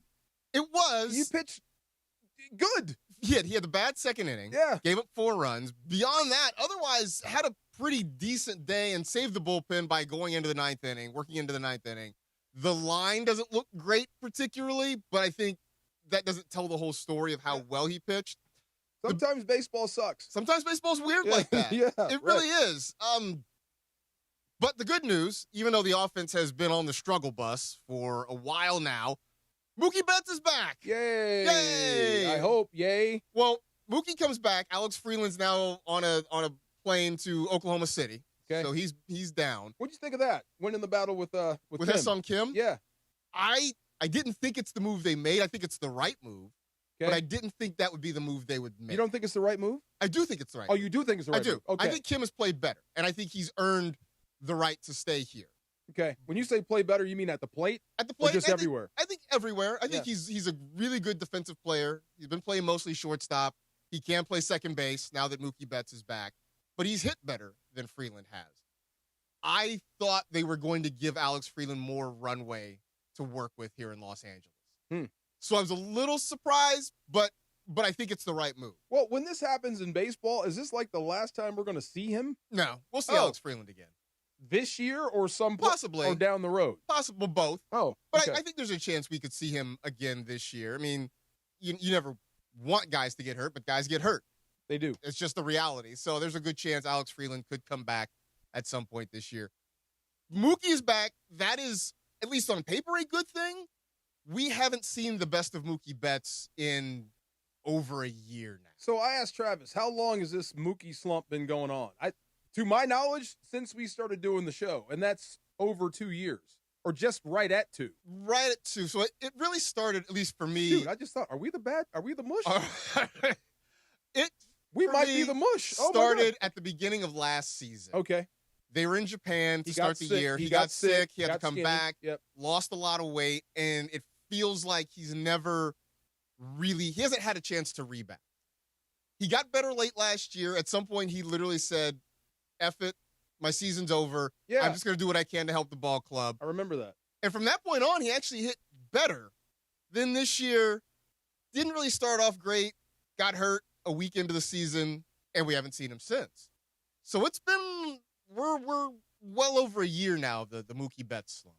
Well, I'm trying to put this in proper perspective because you're still in first, or did I see you're tied for first? They're tied for first right now. Okay, so I saw this last night. I'm so glad you're here. So it says Padres, then Dodgers, but Dodgers +1. I think right now they just kind of a tiebreaker situation, but it's May. That's all it is. That's all. Okay. You're still in first place or tied for first place. Yes. So it's not. The thing I'm trying to get to is I'm so happy Mookie is coming back, and I hope he goes back to being old Mookie. But what I really want is Shohei to start hitting, because that seems to be more impactful than anyone else. No, you're right. When Shohei is hitting like Shohei Ohtani, this whole lineup is so much more dangerous. Yes. I think some of it is because whoever's been behind him, regardless of who it is, hasn't hit. They tried Kyle Tucker there. That didn't work. They put Freddie Freeman there. He went into a slump. Where would you put Mookie? Behind him? I think I'd put Mookie in the 2 spot right now. Okay, isn't that where we started with Shohei? That is, so when Shohei first came, he was the number 2 hitter behind Mookie Betts. And then they flopped it. Yeah, Mookie got hurt. Mookie got hurt. I think he broke his wrist or something. They put Shohei in the leadoff spot. He took off. That's where he is now. Right. So I think what we're going to see is, I believe we're going to see Mookie Betts hitting second. And I think they just need somebody who can hit, because I think what's happened is because the guy behind Shohei's not hitting, he's doing, I think, too much to try and make up for it. So he's chasing pitches out of the strike zone. He's not hitting particularly well. He's very much in a slump right now. But I think if the guy behind him starts to produce, I think that takes some of the pressure off. And then once Shohei gets going, I think everybody else picks it up. Yeah, I was looking at the stats, just MLB stats, individual stats, and you can't find Shohei in the top 10 anywhere. In anything. No. Walks, though, maybe? He's still getting on base. He is walking a lot. Walk, I think, or 2 baggers, maybe. Yeah, he's walking a lot. That for sure is the case. But as far as, like, the big numbers, slugging open, no, not even close. No, he's not. He hasn't been himself at all this year. I always say, I say this a lot, Shohei Ohtani is a Costco hitter. He does things in bulk.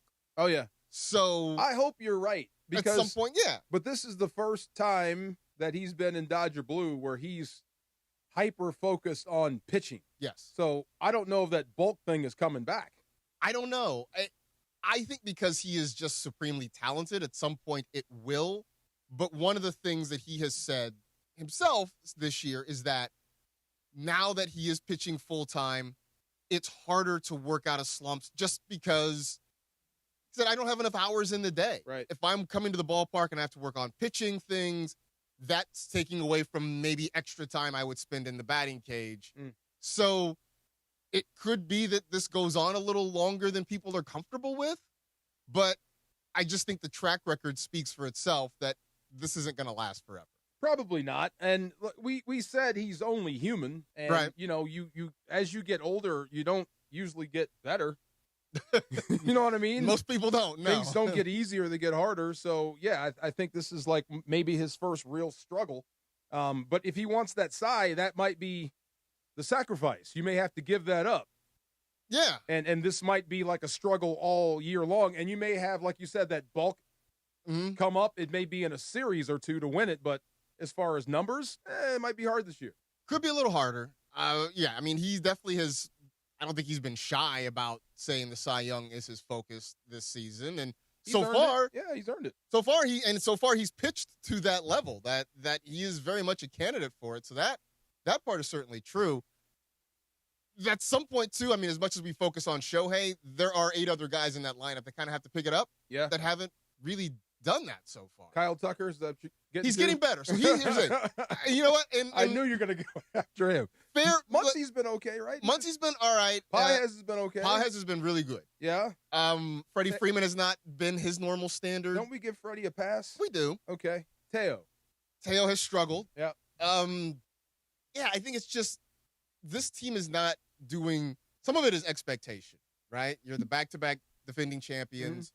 There's a hope, a belief that you can win a third in a row. And the last week and a half, 2 weeks, they haven't been great. But to your point, they're still 8 games above 500. Right. They're still tied for first place in the division. Well, I went looking for how, and it seems like they pitch well and hit home runs. That's it. That's fine. That's it. right. You know? That's how you win. That is how you win. I have a question, Marcus. Yes. What did you think of Snell coming back on Saturday, and do you believe he should have waited a little bit longer to come back? I would have been okay with one more rehab start. He should have, Maybe one more. But I think the eye test looked better than the box score test. The box score did not look good. Oh. It did not look good. But by the eye test, I think he made good pitches. I think he had some bad luck. Some of the balls the Braves put in play weren't necessarily hit hard, but they fell in. And he ended up giving up a number of runs. He only lasted 3 innings. So on paper, it didn't look great, but what I saw from him gave me a level of confidence that he's going to be okay. I mean, Roki was scheduled to pitch that day on Saturday. Yes. I do think some of him coming back, some of Snell coming back, was a little bit to protect Roki. Okay, because the Braves are... Why would you put Roki Sasaki against one of the best offensive teams in the league when you can pitch him tonight against the Giants, who might be the worst offensive team in the league? So I think there was super kid gloves. I think there was a little bit of I used to hate those guys. Strategy a little bit with those bringing dudes. Snell back to try and protect Roki. Okay, so you're being handheld. That's my thing. Like, why are the Dodgers so invested in protecting him so much? Like, he already looks scared. He already looks like he has no confidence there. So you doing that and pulling him back, doesn't that also kill his own confidence? Like, damn, my organization doesn't even believe in me. You didn't sell it right. Yeah. You know what I mean? I guess it depends on what they said to him, but is that better or worse than him going out and giving up? This is better than him getting shelled. Than giving up 8 runs in 3 innings against the Braves. Braves are hot. Braves are hot. Who else is hot? Oh, the Cubs are hot. The Cubs are playing really well. 2 10-game win streaks inside of 40 games? Yeah. You ever seen that before? Not that I can recall. I thought the Dodgers would be doing stuff like that. They still can. It's May. You think so? It's mid-May. 2 10-game win streaks. Wow. If we get to... Before you get to game 40, that's impressive. Before you get to game 40 is definitely impressive. But if we get to 4th of July, end of July, and I tell you the Dodgers put together 2 10-game win streaks in a short amount of time, would you really be surprised? No, Marcus, I wouldn't be surprised if they went undefeated for a month. Right. A straight month without losing a game. I would not be surprised. That's sort of kind of where we are with the Dodgers. But right now, the offense not playing well. We'll see if they can figure it out tonight. Game 1 of a 3-game series against the San Francisco Giants. And there's nothing but, look, getting right against the Giants would make everybody happy.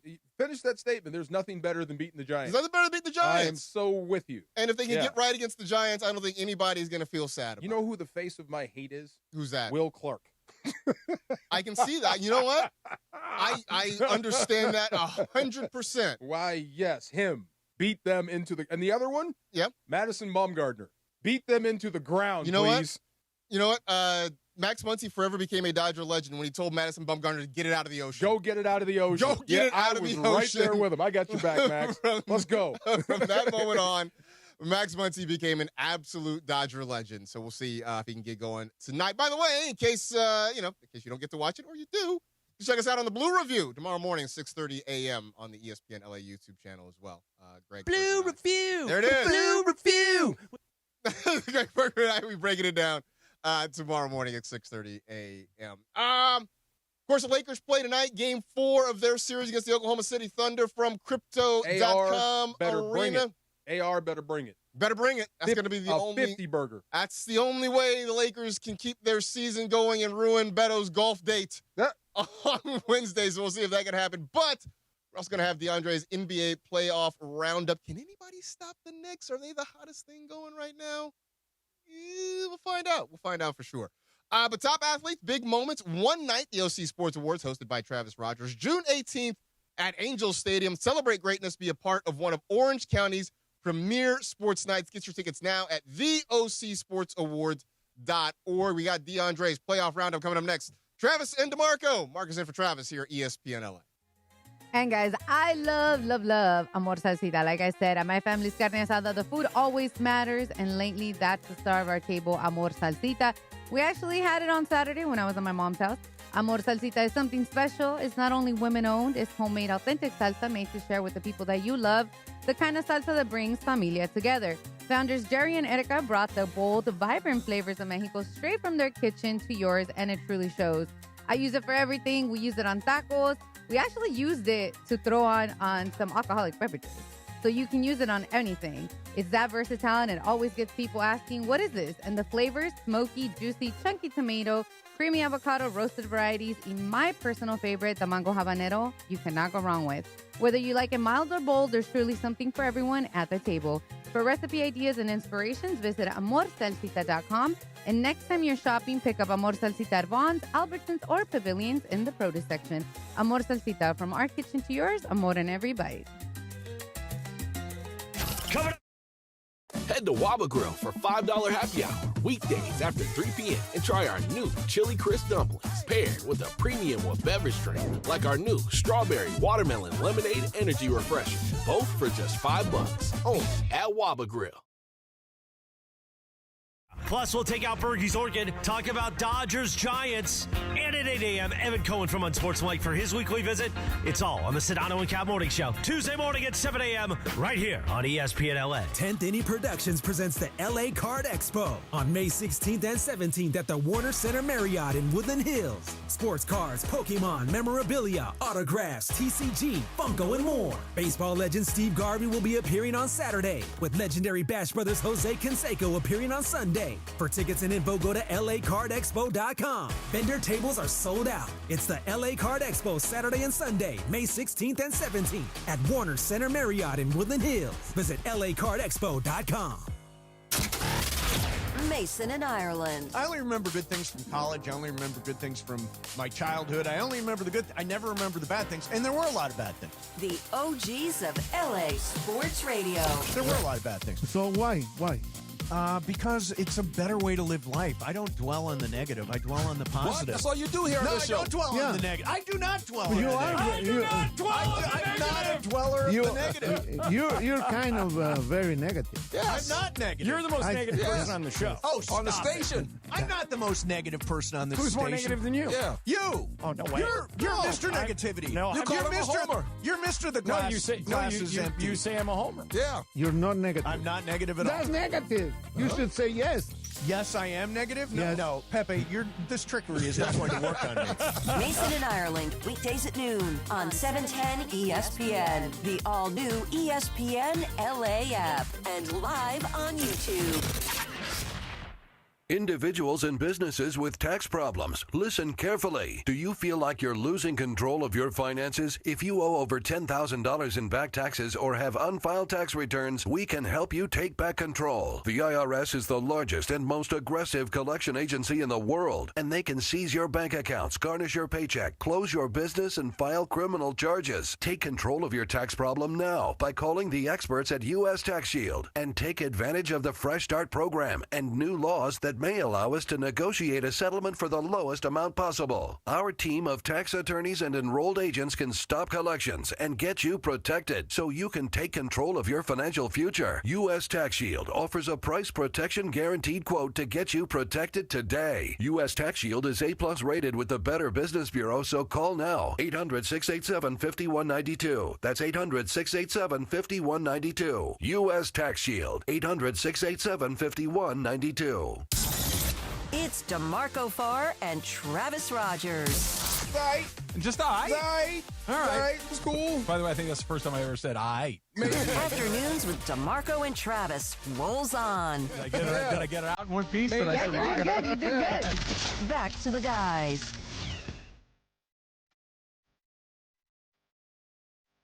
That's... Sorry, Marcus. We Yeah.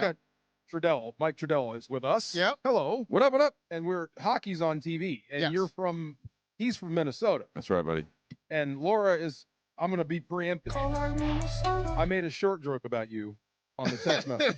Okay. I wasn't even going to say I'm anything. throw it out there before she brings it I up. wasn't. He was being the highest That's in real smart. in the text chain I was today. just being funny. I was in a mood. Okay, first of all, I Yeah. wasn't going to say anything. Of course, you always throw me under the bus. I don't. Every day, any No. opportunity, you throw me right under the That bus. is not true. But No, I feel like I'm in the middle of your No, guys' you're thing going on over here. but being from Minnesota, Yeah. you have the build of a hockey player. Yeah, sure. Did you play? I played basketball in the winter, right? And so my parents were kind of, they didn't say that I couldn't play hockey, but they were sort of strongly cautioning against. They were all worried about head injuries and the whole nine. And I got obsessed with basketball because of Michael Jordan. So, but I played hockey with my friends on the pond all winter, right? Oh, so okay. I got skates. Like I chipped my front tooth when I was 10 on the ice, right? Yeah. So so I can play hockey. I like to watch hockey. But my fandom of it gets interrupted a little bit too much by the NBA. Are you an anomaly up there? Because it's like in certain areas of the it's South. a birthright. I mean, you have to know and play hockey. in You're Minnesota. expected to play. Okay, that's what I thought. We're like as close to Canadians as you can get. That's what I meant Yeah. with the short joke, Laura. That's all. Yeah. Okay. Yeah, because Wait, of what? hockey. Yeah. Sure. Gotcha. Seems like don't, a nice guy. don't you call me out. Let it go. He doesn't know. I just told See, him. I said nothing. You told on yourself. I mean, you kind I of blew up did. your own spot. Right there. I told him. See, but you don't need the cosign. All right. Yeah. Of course, Trudeau, you'll be over at crypto.com tonight for Game 4. Does it end tonight? I mean, we'll see. OKC is certainly the favorite to win the game. They're the best team in the league. They are a historically good basketball team, as J.J. Redick has not been shy to acknowledge. All of the numbers say so. All of the eye test metrics, or I guess that's not a metric, just the eye test in its own right says so. So I think the Lakers will do everything they possibly can to win. I think the coaches have been busting their ass trying to figure out something that they can go to. But what we've seen consistently in these games is the Lakers have come out. They've played well. They've battled. They've actually had excellent game plans. They've switched their coverages on Shea. They have switched their coverages on Chet. They have tried different rotations. And ultimately, this OKC team is absolutely dominant. And it's going to be difficult for the Lakers to win, but I certainly think they'll give it their best shot. I wonder how frustrating you're closer to JJ than we are. How frustrating this is for him because we have lauded the game plan. And the Lakers are playing hard. Yeah. It's just OKC is really freaking good. Yeah, it's very simple, right? So without your best player, in this case for the Lakers, it's obviously Luka Doncic. You're not going to beat almost any playoff team, let alone the best team in the league. And they are the best team in the league. The fact that the Lakers beat the Rockets without Luka and without having Austin Reeves for 4 games, and I get it, Kevin Durant missed most of the series for Houston, but that was an excellent accomplishment. That really was. They did a great job. They played well. They were coached well. They fought hard, and they just have run into a team that is better. Like, they are the better. OKC is a better team. Now, with Luka, maybe it's different, at least to some extent. OKC still would have been favored, but Luka has beaten them in the past when he played with Dallas 2 years ago in the playoffs. Mm-hmm. And he played amazing basketball for the Lakers last April when OKC was trying to win, and the Lakers beat him once, almost beat him twice in a row in their gym. So, like, this is it would have at least been interesting, but what it could have, should have. At this point, you have to give OKC credit for how well they have played. And you just, again, they're going to try, but I would say it's less frustrating, at least from my vantage point, than when you play a team that you have the capability to beat and you just screw it up. You're right. Okay. You know, that makes sense. There's nothing, like, after these games, it's not like I'm sitting there thinking, man, if JJ blew this or player X did this. Like, they are just not.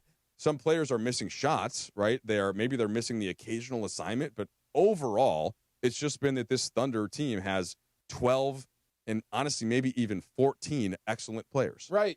And they just keep coming. They keep coming. They have so much depth that they don't get tired. And if they do, two other guys are waiting to come in, and the Lakers don't. Ready to go. Yeah, it's just without your best player, everybody else gets slotted up to and is expected to do more. Yeah. And it's tough. Who sets their culture in OKC? Who are they made in the image of? Well, so Sam Presti is certainly the big boss there. Okay, it has right? to be him. So he's the one, he's the one that's kind of started building the culture. I think their coach Mark Daigneault has done a great job, and then you give the players credit too. Like all the guys, they bought in and they believe. They all get credit. I mean, I think Alex Caruso gets a lot of credit for joining in as the veteran. I mean, he helped the Lakers get a title. No, he helped the Thunder get a title. He was never here.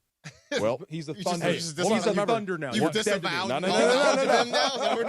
When you deliver the goal, when you deliver the ring, you were always a part of the squad. I got social media. He was saying stuff to LeBron. We're done. Yeah, there you go. He and LeBron are tight. Although he did, and if I see him, I will give him a hard time about this. He did have an egregious flop in Game 2 that LeBron was mad about. Oh my goodness! Please don't. Oh. Yeah. So and Caruso usually he isn't a flopper as much. Like he will just he's so smart and he will just get in position and take a charge. Right. That one against LeBron was a major flop. But even that, it's like they do all that. It's frustrating to watch. But it's also not why they win games, right? They have many reasons that they're winning games, and it's like you just have to give them credit, and then you keep trying to slay the beast. You don't give up, but you got to give them some credit. So, I mean, foregoing potentially what would be the greatest comeback in NBA history, maybe sports history, looking forward to next year with OKC being the gold standard, if you're the Lakers, what has to happen for you to sort of match up with the Thunder going forward? Well, I think this is a great question for, literally every NBA team. And this is what happens, right? So and they haven't won the title yet this year. Like, we'll see if San Antonio is able to get out of their series, which won't be easy. Now it's 2-2 against Minnesota. If I had to bet right now, I'd probably slightly favor San Antonio.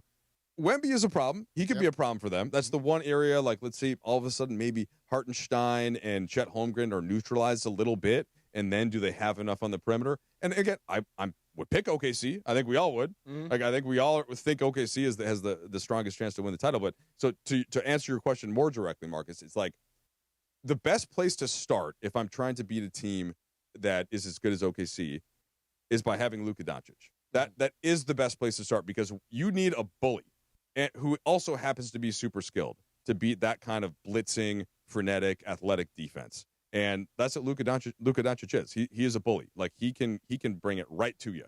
And so that's the place to start.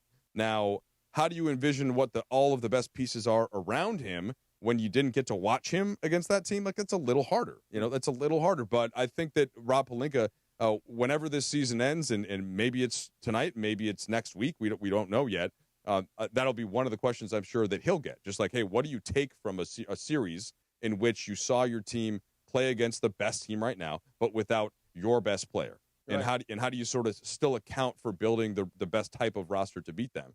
The one thing I think it's clear, though, that you do need to have more depth, right? Because they have it, and they're just killing you. They're able to keep asking, and that's to me a little bit of a change in how the NBA has been. If we want to have a larger discussion about basketball these days, and it's the same way. By the way, I always like to make this analogy, but it's the same way in the best soccer leagues around the world. Like because the amount of games that these players play in soccer, it's the league plus the national team plus all the other stuff. It's just harder to get through all of that and to keep your best guys healthy. So you have to have more troops that can kind of meet that level. And so I think that's one place to start as in terms of building up the depth of the roster. Like a bullpen. You tax it, you're in trouble. Yeah. But and the Dodgers are a great example for that too, right? Absolutely. It's like they just keep having great. Wait, who'd you just call up for? He's good too now. That's why I give Robleski credit. Like you said, he gave the bullpen a break. It didn't go well for him, but you did your job. Right. This is hard for you, and I don't want you to throw them under the bus. But as far as bench production, where would you put the Lakers in the league right now? Or at least that's not even fair. It's not even close against OKC. I think they're doubling up your bench points. Like, how in the world do you overcome that? I mean, this is where OKC is kind of unique, is that nobody has their depth. Nobody has that type of talent coming off the bench. This happens to every opponent. Yeah, it does. That's what they've done. That they basically have worn everybody down. Now there are a couple of teams that. So take San Antonio, right? San Antonio just tanked for 3 straight years. They got 3 straight top 5 picks. They get the most important one. They luck into Victor Wembanyama, right? Then they get Stephon Castle, who, by the way, the Atlanta Hawks skipped over, and they took Zachary Risache. He's young, but I don't think any of us right now are looking out there and thinking, I'd rather have him than Stephon Castle. Right. And then because Wemby was injured, remember he had the blood clot, the weird thing last year? Yeah. So that enabled them to then slip far enough that they jump up and they get Derek Harper, who is a stud. Right. And so that's 3 straight. That's to get that type of talent. So what that does then, DeMarco, everybody else on the roster kind of gets is asked to do a little bit less. So that now De'Aaron Fox, who on some teams would be, the 2nd, 3rd best player, he could be the 5th best player on a given night. And then you look at Champagnie or like Carter Bryant, who some people may not have even heard of that much. He might be the next stud, and they got him with the 14th pick because they had an extra lottery pick last year. So that's one way that teams can do it. If you're the Lakers, I think the way that you do it is that, hey, veterans want to go and be a part of the purple and gold. They want to play with Luka Doncic. They want to get wide open shots. You pay for it. They want a chance to. But then exactly. Then you got to figure out. All right. Well, how much money can you get? Can a guy take a little bit less? I mean, DeAndre Ayton coming in this year, Marcus Smart coming in this year. They took deals that weren't super favorable in terms of how much they were making, but they got to play in the spotlight. They got to play with Luka, with LeBron, with Austin Reeves, and they have both overall, I think, been really good on the season. Ayton had a tough game last game, but they don't win the Rocket series the same way if Ayton isn't really solid for them there. Smart was awesome in the Rocket series. Been awesome in this series. And he's been awesome in spots, but he's also been asked to do probably more than you would want him to have to do on offense. Again, because Luka's been out. And because Austin Reeves had a month off. So I hope these don't sound like excuses. It's all relative explanations to when you're trying to compete with the best like that. It really is as simple as you're not doing it without your best player. There is not a team in the NBA that might beat OKC healthy. There's definitely not anybody that's beating them if their best player's out for the whole series. Yeah. Although the Knicks, DeAndre, playing maybe some of the best basketball in the NBA right now. Possibly so, man. Knicks had a 4-0 sweep against the Philadelphia 76ers. The 76ers just couldn't defend, man. Throughout that whole entire series, Jalen Brunson was able to get to his spots left and right. Karl-Anthony Towns, there's a big difference between him and Joel Embiid. Like, Joel Embiid was used to guarding, Celtics big man, Neemias Queta, and it's like, okay, you can be in the paint with them, but you got a guy like... he can just chill in the paint. Yeah, that whole chill in the Celtics series. And then with Karl-Anthony Towns, it's like, okay, Embiid, you have to guard because Karl-Anthony Towns is able to, expand the floor. But just that New York Knicks team in the East right now, they're a complete team. They got depth on their roster too. But the interesting one I thought throughout this weekend though was the Spurs and the Timberwolves. Just to elaborate more on what happened. With Wemby having throwing the elbow to Naz Reid and being ejected in that second quarter, a lot of people were just figuring out if he's going to be suspended. Shams Charania put out a report this morning that he will not serve, further, suspension. Looking, really? for this. Nor should he.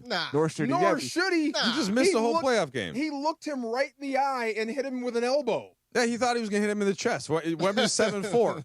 Look me in the face and say he's that. 7'4". He wasn't what most people, like, if I elbowed somebody, I'm 5'9". I'm hitting you in the chest. Okay, at best, I'm hitting you in the stomach. That was most people I'm hitting in the chest. Jones spinning back elbow. But Wemby's it was perfect. If Wemby were DeAndre, I think you'll agree with this. But if he were Lou Dort, or if he were Draymond Green, or if he were somebody that had the history of this, it's like, all right. I think he might have been trying to catch sure, it. yes. Wemby is not a dirty player. He's never hit it. So it's like, now if he does it again, then we got to have a different conversation. I'm with you. But I think you give him one. He served his penalty. He hasn't been a dirty player. Let's see what happens in Game 5, man. I'm 2-2 Game 5. I'm glad he's not suspended, but don't look me in the face and tell me he didn't mean to do that. Okay, so there's some build-up. There is some build-up because Nas Reed, they found a clip. It was earlier in the series. I believe it was Game 2 where Wemby was running down the middle of the lane and Nas Reed just two-hand shoved him in the back and he fell and the refs didn't call a foul or anything. They just allowed it, the play to continue on. So there's been some build-up, in that series. But it's an interesting one because Minnesota's tied up now 2-2 with them, and Anthony Edwards had a strong. Yeah, he had a strong fourth quarter performance, but 16 in the fourth quarter alone. So that's an interesting series right now, man. Yeah. Oh, hey, let me give you one stat to start on the Knicks series, all right? Because you mentioned this, and I'll have to pull up last year's, but the best way to understand this is last year, Cat had almost twice as many turnovers as he did assists in the Knicks playoff run. This year, that's almost completely been flipped, and it's kind of to DeAndre's point with Joel Embiid. They're running Cat now more as kind of like a hub. Dribble handoff, give him the ball at the top of the key, and you have to close out to him and guard him there, or he'll just pop over the top of you. And the second that you don't, he's 7 feet. He's skilled. He's just picking guys out. Right. And so now their offense is no more just Jalen Brunson, go at guys one-on-one, maybe somebody else eats if it breaks down. Now it makes you have to defend the entire half court against them. I'm super glad that they've done that. It's fun basketball to watch. Yeah. You give Mike Brown some credit for it. You give Cat credit for it.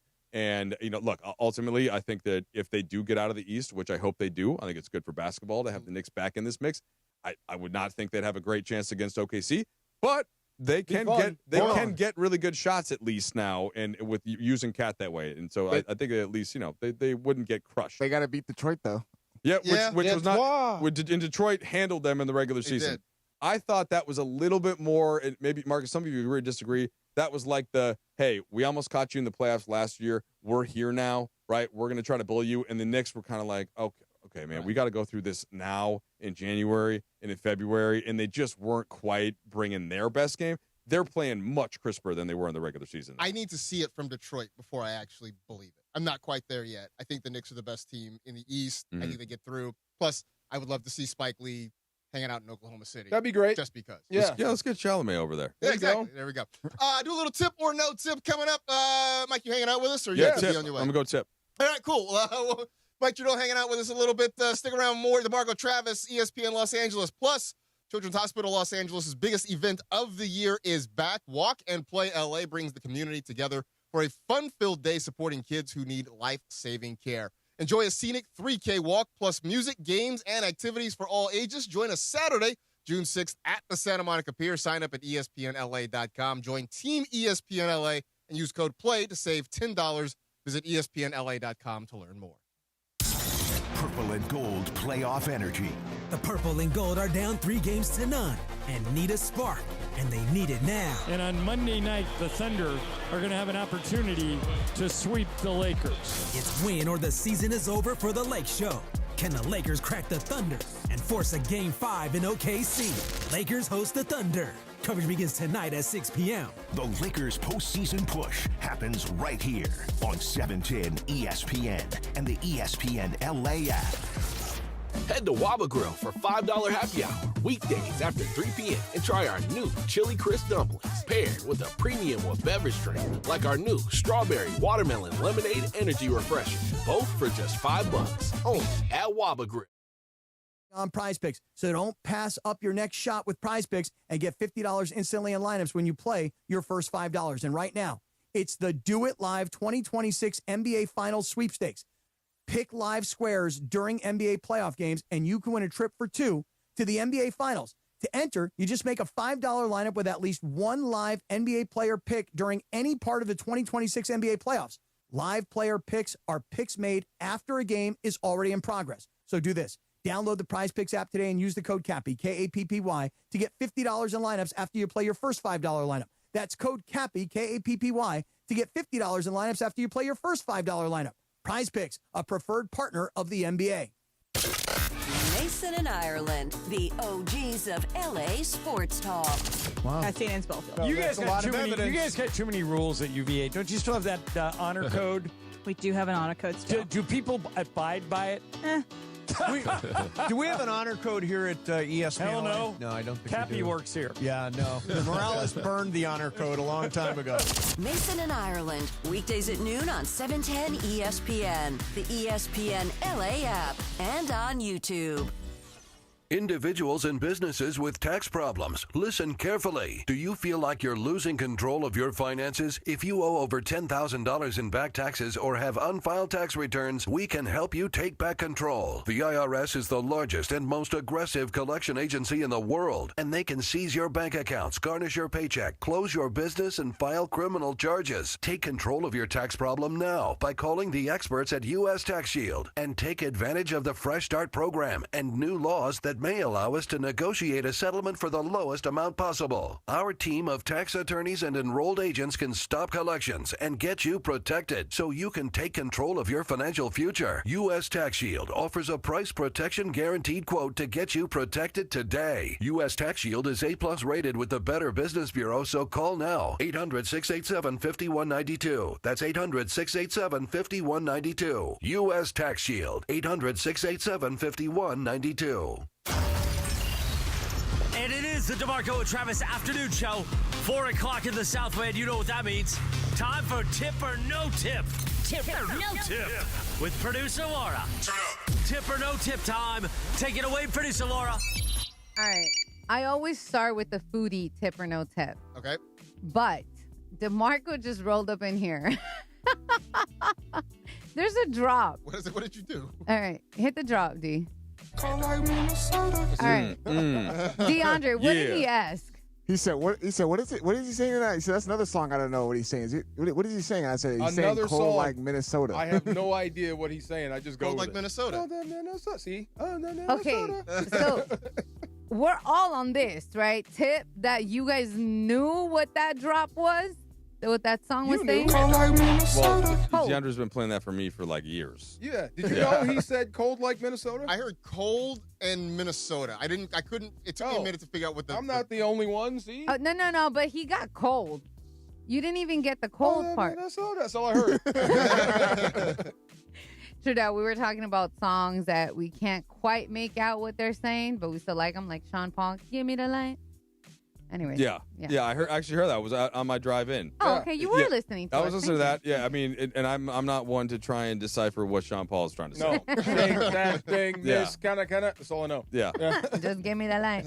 All right. So, talking about giving me the light, Bucky's wants the money. Okay. Bucky's is in full effect for takeover mode. So, if you guys have not been or don't know, Bucky's is a Texas mega gas station chain, and they announced that they want to expand to 6 new states as part of a massive national push. So, first-time locations are planned for Arizona, Arkansas, Wisconsin, Louisiana, Kansas, and North Carolina. Okay, these are 70,000 plus square feet gas stations with 100 plus gas pumps, barbecue brisket, which I've actually had and it's actually good, beaver nuggets, bathrooms that people weirdly rave about. I did not go into the restroom. But tip or no tip, you would love to see a Bucky's in California. No tip. No tip. Oh, huge tip. Absolutely. You're in California. The gas station is where you want to be right now? No. Like Bucky's is it's an experience. From what I understand, it's an experience. Like I'm not going there necessarily to just fill up. Like I want to go get the food. Well, I want to get the merchandise. I want to see the whole thing. Can I ask a clarifying question? Yes. So my wife and I both have electric cars, right? So we're full electric now. So that's the one thing when the gas prices come up, like I feel a little better. I feel sympathetic for everyone else. But does Bucky's have a certain amount of electric charging stations? I mean, they're in Texas. I believe they but I'm sure they will. So, I mean, what I would like is instead of building more gas stations for fuel and having to depend on oil and such, I would like if gas stations are coming through and we're like, hey, we're transitioning towards electric now. This is the way of the future. It's cheaper, it's more efficient, it's better for the environment. Then I'm in, and I'll have the barbecue also. The barbecue is not bad. And it says, so Tim in the back here said that he did not believe Bucky's had electric vehicle charging, but they do in some Bucky's. Oh, right. They do. And they'd have to in Cali. Okay, so here's the thing. I still have a gas car, true out, but I do know my brother-in-law has a electric BMW. He forgets to charge that thing all the time, and he lives in San Diego. Okay, let me ask him, if he had a gas car, did he forget to put gas in No. his car? No. That's a ridiculous. It's so crazy, but I will. My man just forgot what kind of car he had? Like, here's the thing, though. I did not know how bad it was for y'all charging cars to go charge your car. It's not bad. What do you mean? So we went to see the Michael movie. Uh-huh. There was a charging I would call it a gas station, but like a charging center for the car. And he turns on the car and he's like, oh man, I forgot. I was like, bro, we were in the movies for like 2 hours. Why didn't you pull up over there? It was like across the street. So when we went, there was a line for people to like charge their cars. Oh.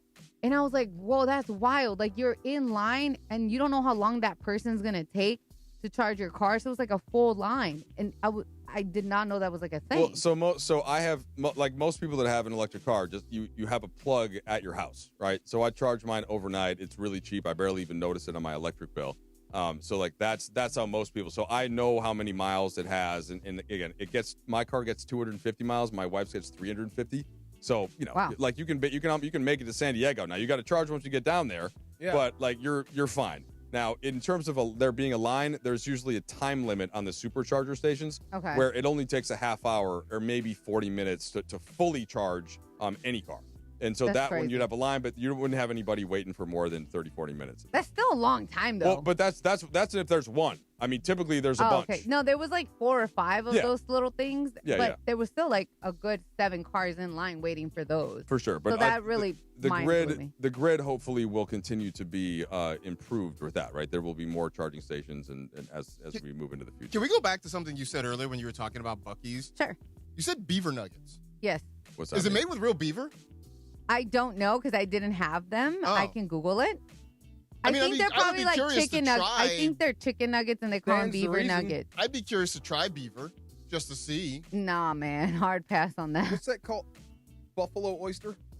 The Rocky Mountain oyster? Rocky Mountain oyster. I was like, what? That's not what it is. It is not an oyster. It's not seafood. So I never thought about eating a beaver before. No, and I personally don't think it's actual beaver. It's just because the Bucky is a beaver and everything else is a beaver. So instead of chicken nugget is a beaver nugget.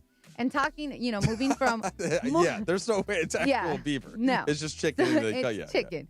So moving from the Tesla / charging port saga, we move up to the Bucks and Giannis saga before we break here. The Milwaukee Bucks are officially listening to trade offers for Giannis. According to ESPN, the Bucks are now open for business as teams ramp up calls ahead of the NBA draft. Milwaukee reportedly wants either a young superstar level player, a massive haul of draft picks, or both. So tip or no tip, Giannis and the Bucks just need to move on already. We're over this saga. Oh, I'll take that. Just break up already. Why doesn't he just say, I want out? Hasn't he basically said that in so many words? I don't think he's actually said No, I don't think he's like said those words. He just doesn't want to upset? Yeah, I think this is pretty simple, right? It's just that nobody wants to be the bad guy. The Bucks don't want to say to their fans, Giannis, go. And Giannis doesn't want to say to the fans, I want to leave. Yeah, so instead you get reporting and you get it's the agent said it's all whatever. But at this point, everybody knows the deal. Okay, I think that he it's not that he necessarily just desperately wants out, but he doesn't believe that what they have there now is good enough to win, and he's right. So and they can get a bunch back for him. I think it's probably the right move for them to trade him at this point. So I think most people expect that he'll be traded this offseason. So another superstar that realizes his team has no chance of winning and wants to be moved. Remember that conversation we had? Mm-hmm. I'm just saying. I mean, that's for a later date. For a later date. Just saying. Just saying. By the way, for the record, beaver nuggets not only do they not contain beaver, there's no meat of any kind. It's basically puffed corn with caramel on top of it. What? That's better. I'm glad it's not meat. So, yeah. Yeah. There you go. No thanks. That is A hard pass on the beaver nugget. That is what a beaver nugget. Thank you for checking, though. I'm Yeah, glad. you know, I had to do the research here. Yeah, we didn't want to appreciate that. leave the audience hanging. DeMarco has kind of a crazy proposal. We'll dive into that. I do? I'm just reading what the rundown says. See, here. Laura again. What are you setting me up for? Well, I'm looking forward to this. He's got a proposal. I'm looking forward to this. We will get into that in just a little bit. Mike Trudell hanging out with us. Marcus in for Travis. DeMarco Travis here at ESPN LA. The home of Rams football. And now the home of The Rich Eisen Show. Weekdays 9 a.m. to noon. KSPN Los Angeles. A Good Karma Brands radio station. You never know what you're going to get when you wake up with Sedano and Cap. I'm looking forward to seeing Mookie because me and Morales are supposed to go to the game tomorrow night. So looking forward to seeing What do you what mean happens. supposed to? We're going. You and I are definitely sharing a Dodge-a-Dog on screen, on video. We're going to find a pocket of Giants fans, then just sit between them and start sharing Dodge-a-Dog. Just freak everybody out. Yeah. I'm going to squirt ketchup on your face. It's the morning show with Sedano and Cap. Weekdays starting at 7 a.m. on ESPN LA. Waba Grill is an LA original, so we've got to keep it real. Real fresh with our Asian-inspired menu that's grilled to order every time. Real quality with our marinated proteins like hormone-free chicken, ribeye steak, wild-caught salmon, and shrimp. Head to Waba Grill for $5 happy hour, weekdays after 3 p.m. and try our new chili crisp dumplings, paired with a premium or beverage drink, like our delicious Thai tea, both for only $5. Only at Waba Grill. It's for you. Good Karma Brands is proud to be an equal opportunity employer, providing equal employment, development, and advancement opportunities to all teammates and applicants. To learn more about careers with us, please send an email to talentacquisition@goodkarmabrands.com. That's talentacquisition@goodkarmabrands.com. Harry Douglas here. I don't wait for birthdays to celebrate. I grab Confetti Craze 5-Hour Energy. It tastes like rich vanilla birthday cake with buttery funfetti goodness. Seriously, it's unapologetically extra in the best way. And it's sugar-free, so I get all that cake flavor without the guilt. It's tiny, portable, and ready for whenever I need a quick boost. I keep one with me because you never know when you'll need a little party energy. The funfetti flavor is back on 5hourenergy.com or on Amazon. Crack open a Confetti Craze 5-Hour Energy shot today. Rich Eisen here. PayPal is now the official peer-to-peer payments sponsor of the NFL, which means all the money moments that fandom creates, whether splitting tailgate costs or chipping in on tickets and game day food between friends, are covered. Wherever the game is played or watched, PayPal moves with fans. You can send money through text, email, or directly to your friends with eligible accounts on Venmo. Just download the PayPal app and share all the moments that matter. Account with PayPal is required. Not available in all regions where PayPal operates. It's DeMarco Farr and Travis Rogers. I know just enough to pretend that I know what I'm talking about. That, by the way, goes for almost everything except for drinking and baseball. Afternoons with DeMarco and Travis rolls on. Puppy power! I did not know you had that in you. Come on, I love that show. Come on. Back to the guys. Now, this I know. This is easy. Yeah. Snoop's not going to make anything too hard. You know what I'm saying? Yeah, it's going to make it easy for you. So you can understand. Absolutely. Lyrics you can understand. Yes, a little easy for the everyman. Little Virginia in there, though. There you go. A little bit. Pharrell. A little bit. Pharrell. Laura, what were you talking about? What deal? The ludicrous? What are you talking Yeah, about? the ludicrous. What am I supposed to tell Okay, him? no. You, when we were talking about how we can potentially rebuild the Lakers and like all this other things, you said something crazy to DeAndre. No, and I. not crazy. Yes, it is. It's ludicrous. This is all in the specter of OKC being great for a long time. And the only question I have is, do the Lakers have enough resources right now to realistically catch them while they're in their window? If the answer is no, then you might want to think about a complete rebuild down to the studs. So how do you do that? If you're a professional sports team, you take your number one asset and trade it for picks, and then you build, and it takes a while, but that's how you do it. That's how you restructure. That's how you, isn't that called a rebuild in the NFL? Is that what we do? Rebuilding? Sure, yeah. Rebuild. That's how you do it. So getting rid of Luka. So basically, you're saying get rid of Luka, bring in Giannis. Right. If you wanted to realistically rebuild to catch OKC, and like you said, do you have enough resources right now? Do you have enough draft capital, enough money? Can you figure out the AR LeBron thing in enough time to maximize Luka's window and catch OKC at the same time? If your answer is no, then the nuclear option must be on the table. It's not on the table. I'll stop you right there. I think I heard a wise man on this show earlier talking about improving the team around the margins, and I believe that was you. Yeah. So I'm going to agree with former you more than in this case you. I said if the smartest thing for Rob Pelinka would be if he wanted to run it back. I think that might be smart. Well, and so I don't think you have to run it back, but I'll say so. The Lakers are not anywhere near to the type of team that would be in a rebuild. Like, for example, all of the teams that were in the lottery at the bottom of it yesterday. So like Washington, Sacramento, Memphis has kind of moved into that now. Dallas, like these teams have been doing that for years. Some of them successfully, some of them not. And the Lakers are in the cycle where they just made it to the final 8 of the league without their best player, who had an MVP caliber season and who is now signed as he signed an extension last summer for several years moving forward. And every team in the league, with the exception of Dallas, while they had Nico, right? Every other team in the league would absolutely love to have Luka on his current contract. He is one of, if you want to make an argument, you could say probably 4, right? There's just 4 players, and there's only 3 other guys that are even in that argument as to who teams would want if they had a guy to sort of build with. And again, he's still young, right? Correct. He's 26. So, and if you want to say 5 and put Anthony Edwards into that, great, because the other 4 are all international, right? It's Wemby, it's Jokic still, it's Shea, it's Luka. I would put Ant Edwards into that. I think he's that special, and that's basically the list. So with what you do with that, you try and add around the margins. You see some guys are going to come off the books this summer. Some guys you could move in a trade if you wanted to this offseason. You have most of your future picks at this point. There's a couple still going out, like the Utah has a pick, right? Or there's swap rights, I think, that the Jazz have for next year. The Lakers just sent the one pick out to get Luka, right? So Dallas has that down the line. But they have a lot of their own assets. And I think that they're in a stronger position than most teams because of Luka, because of who else they could bring back to try and challenge OKC in the near term, as opposed to just sort of concede the next several years, right? Well, That's not what the Lakers, I think, would do. Don't misunderstand. I'm not advocating trading Luka. I said it would be on the table. The other thing is, like, how much of the 10 things the Lakers need, how many can you get accomplished in one offseason?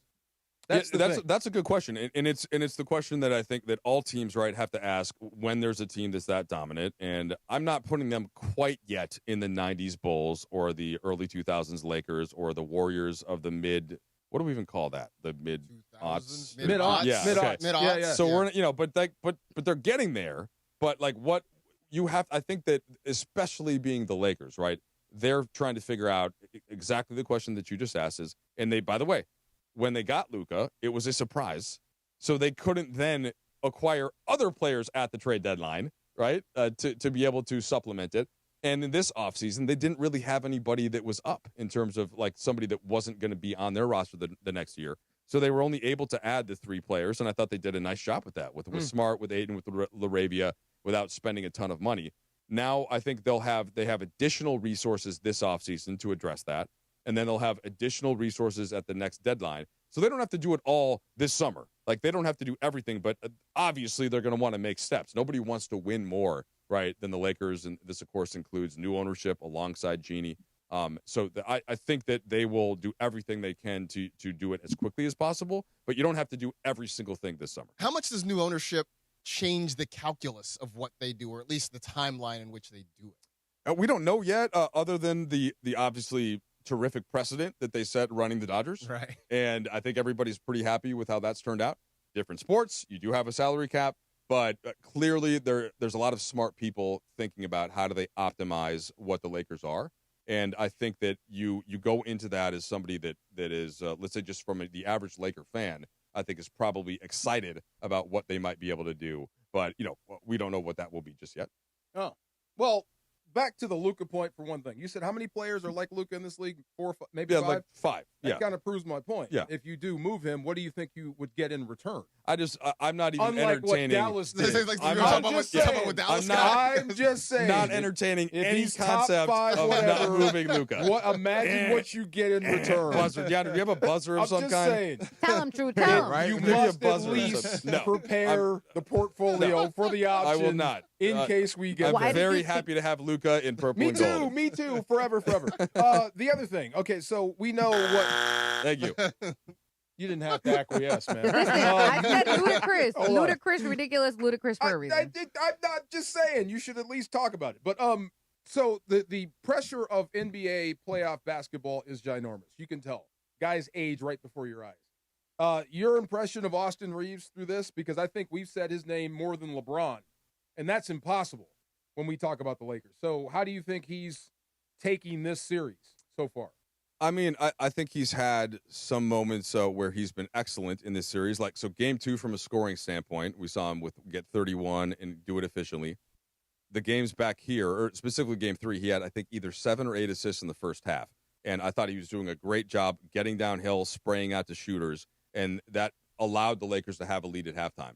What OKC did then, because this is how good they are, they completely shifted the way that they were defending Austin and basically took away the passing lanes and tried to make him just charge right into the paint. And then they were rotating an extra guy over to Rui Hachimura, who is, by the way, I don't know, literally the greatest playoff shooting percentage from 3 of all time right now. Yeah. He literally is number 1. You can look it up. Like an all-time playoff 3-point percentage, he is number 1. He has made over 50% of his threes in 14 straight games now, dating back to the regular season. So Crazy. he is on fire. But OKC finally, and I don't know why they didn't do this earlier, was like, okay, we're basically face guarding him now, and we are not leaving it all. If we're going to leave, Adu Thero when he's in the game, by the way, almost hit a 3 from the corner. We're going to leave basically everybody else except for Luke Kennard and Rui Hachimura, and they just took away what Austin was able to do.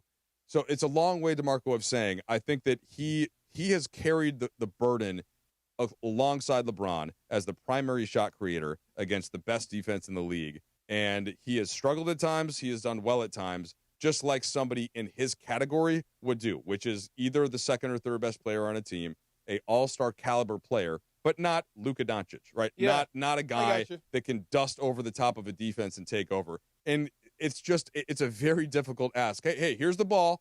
Okay. There's Kaysen Wallace. There's Alex Caruso. There's Lou Dort, right? There's Chet Holmgren waiting behind him. There's Isaiah Hartenstein behind him. Go get efficient offense for us.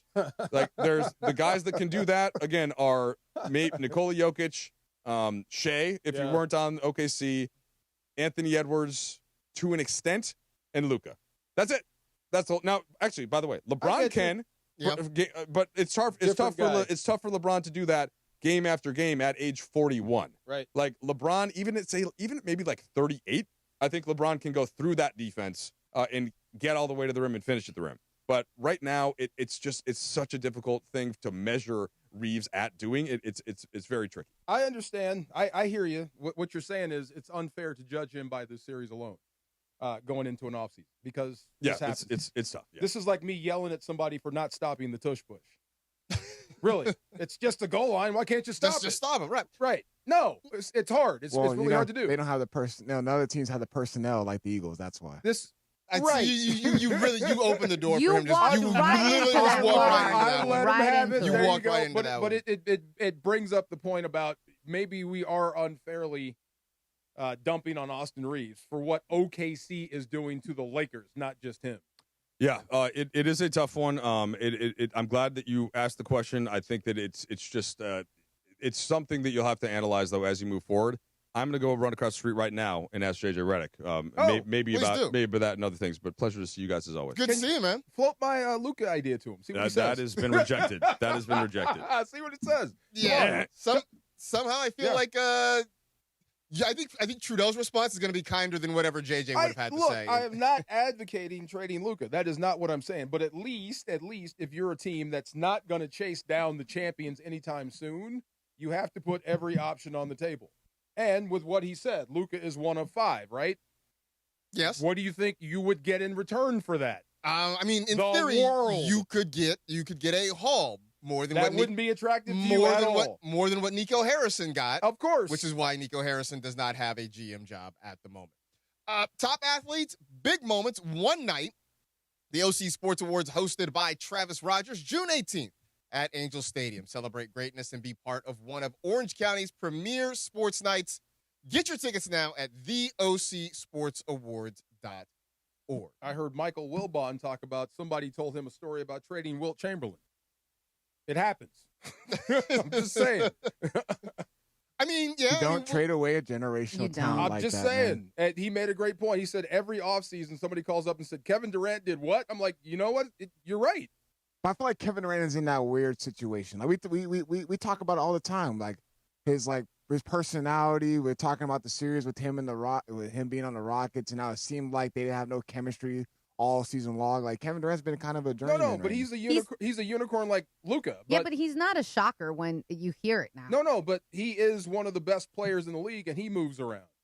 Jimmy Buckets gets mad and moves around. But that's more of Kevin Durant kind of like, forcing his way out too, in a sense. Like Luka Doncic didn't force his way out of Dallas. That's the other part, and that's the point I was trying to make. I didn't want to bring that up in front of Trudell. I mean, what if, we realize that the Lakers are between a rock and a hard place? What if Luka does too? There's no way you guys have enough for me to catch OKC. You know what? I'm Giannis. Instead, I'm not Giannis. I'm going to tell you I want to leave. But that's part of, not that he asked to come to Los Angeles, but part of being a Laker is the belief that the organization will figure out a way, because historically they always have. Just believing that this group's going to figure. And now you've got new ownership. You've got the Guggenheim Group, which has shown that, they are willing to figure out ways to get it done, whether it is just opening the checkbook, whether it is, as Beto mentioned earlier, the analytics thing, just bringing in somebody who can sort of figure out whatever advanced metrics you need to build this team. Okay. I think that's sort of the belief that the organization will figure it out. I'm right there with you. So a new group is coming in to run things, right? Yeah. Were they here when Luka got traded? Are they invested in Luka? I think they are going to be invested in Luka. They will be. I mean, anybody would, but I'm just saying, if they realize we can't catch them with what we have, you don't think they would exhaust every avenue to making this team better? I'm sure Milwaukee doesn't want to part with Giannis, but they are. So the other part of this is, does the Laker organization need to have a frontline star? Because historically, that's always been a part of it, right? You go back to Wilt Chamberlain. You go to Kareem, Magic, Kobe, Shaq, now LeBron, Luka. Will the fan base sort of accept a more, for lack of a better term, kind of faceless organization? You mean without a star? Without a star. Because that's never really been the way the Lakers operate. We ran back when the Lakers went against type, this was like post-Kobe. Mm-hmm. And what was the name, DeAndre, you brought up? Who was playing for the Lakers back then? Man, Ryan Kelly. I looked for a trash can. I forgot all about that era. But the thing is, so yes, the Lakers historically are star-driven talent, right? Ireland has said it. They don't develop stars. They bring stars to the team. But even the teams that, quote-unquote, have faceless talent have a star. Yeah. They still have a guy that you focus on or you build with or anything like that. They might not be a Luka caliber star. They might not be a LeBron star or a Kobe, but they're still a guy you focus on. Yeah. You know what I mean? So you still need that. So, why would you let go of Luka? I get the no. I'll give you a reason. I mean, it's going to sound silly, but if you had to, and not that you want to, if you had to, and then you drafted a Cooper Flagg and then a Knipple, and then you were able to get into this lottery this year, that wouldn't be attractive to you, building a young roster that you can make your own star? Sure. If they could do that. Yeah. Then the question is, I mean, DeAndre, you might have an answer to this.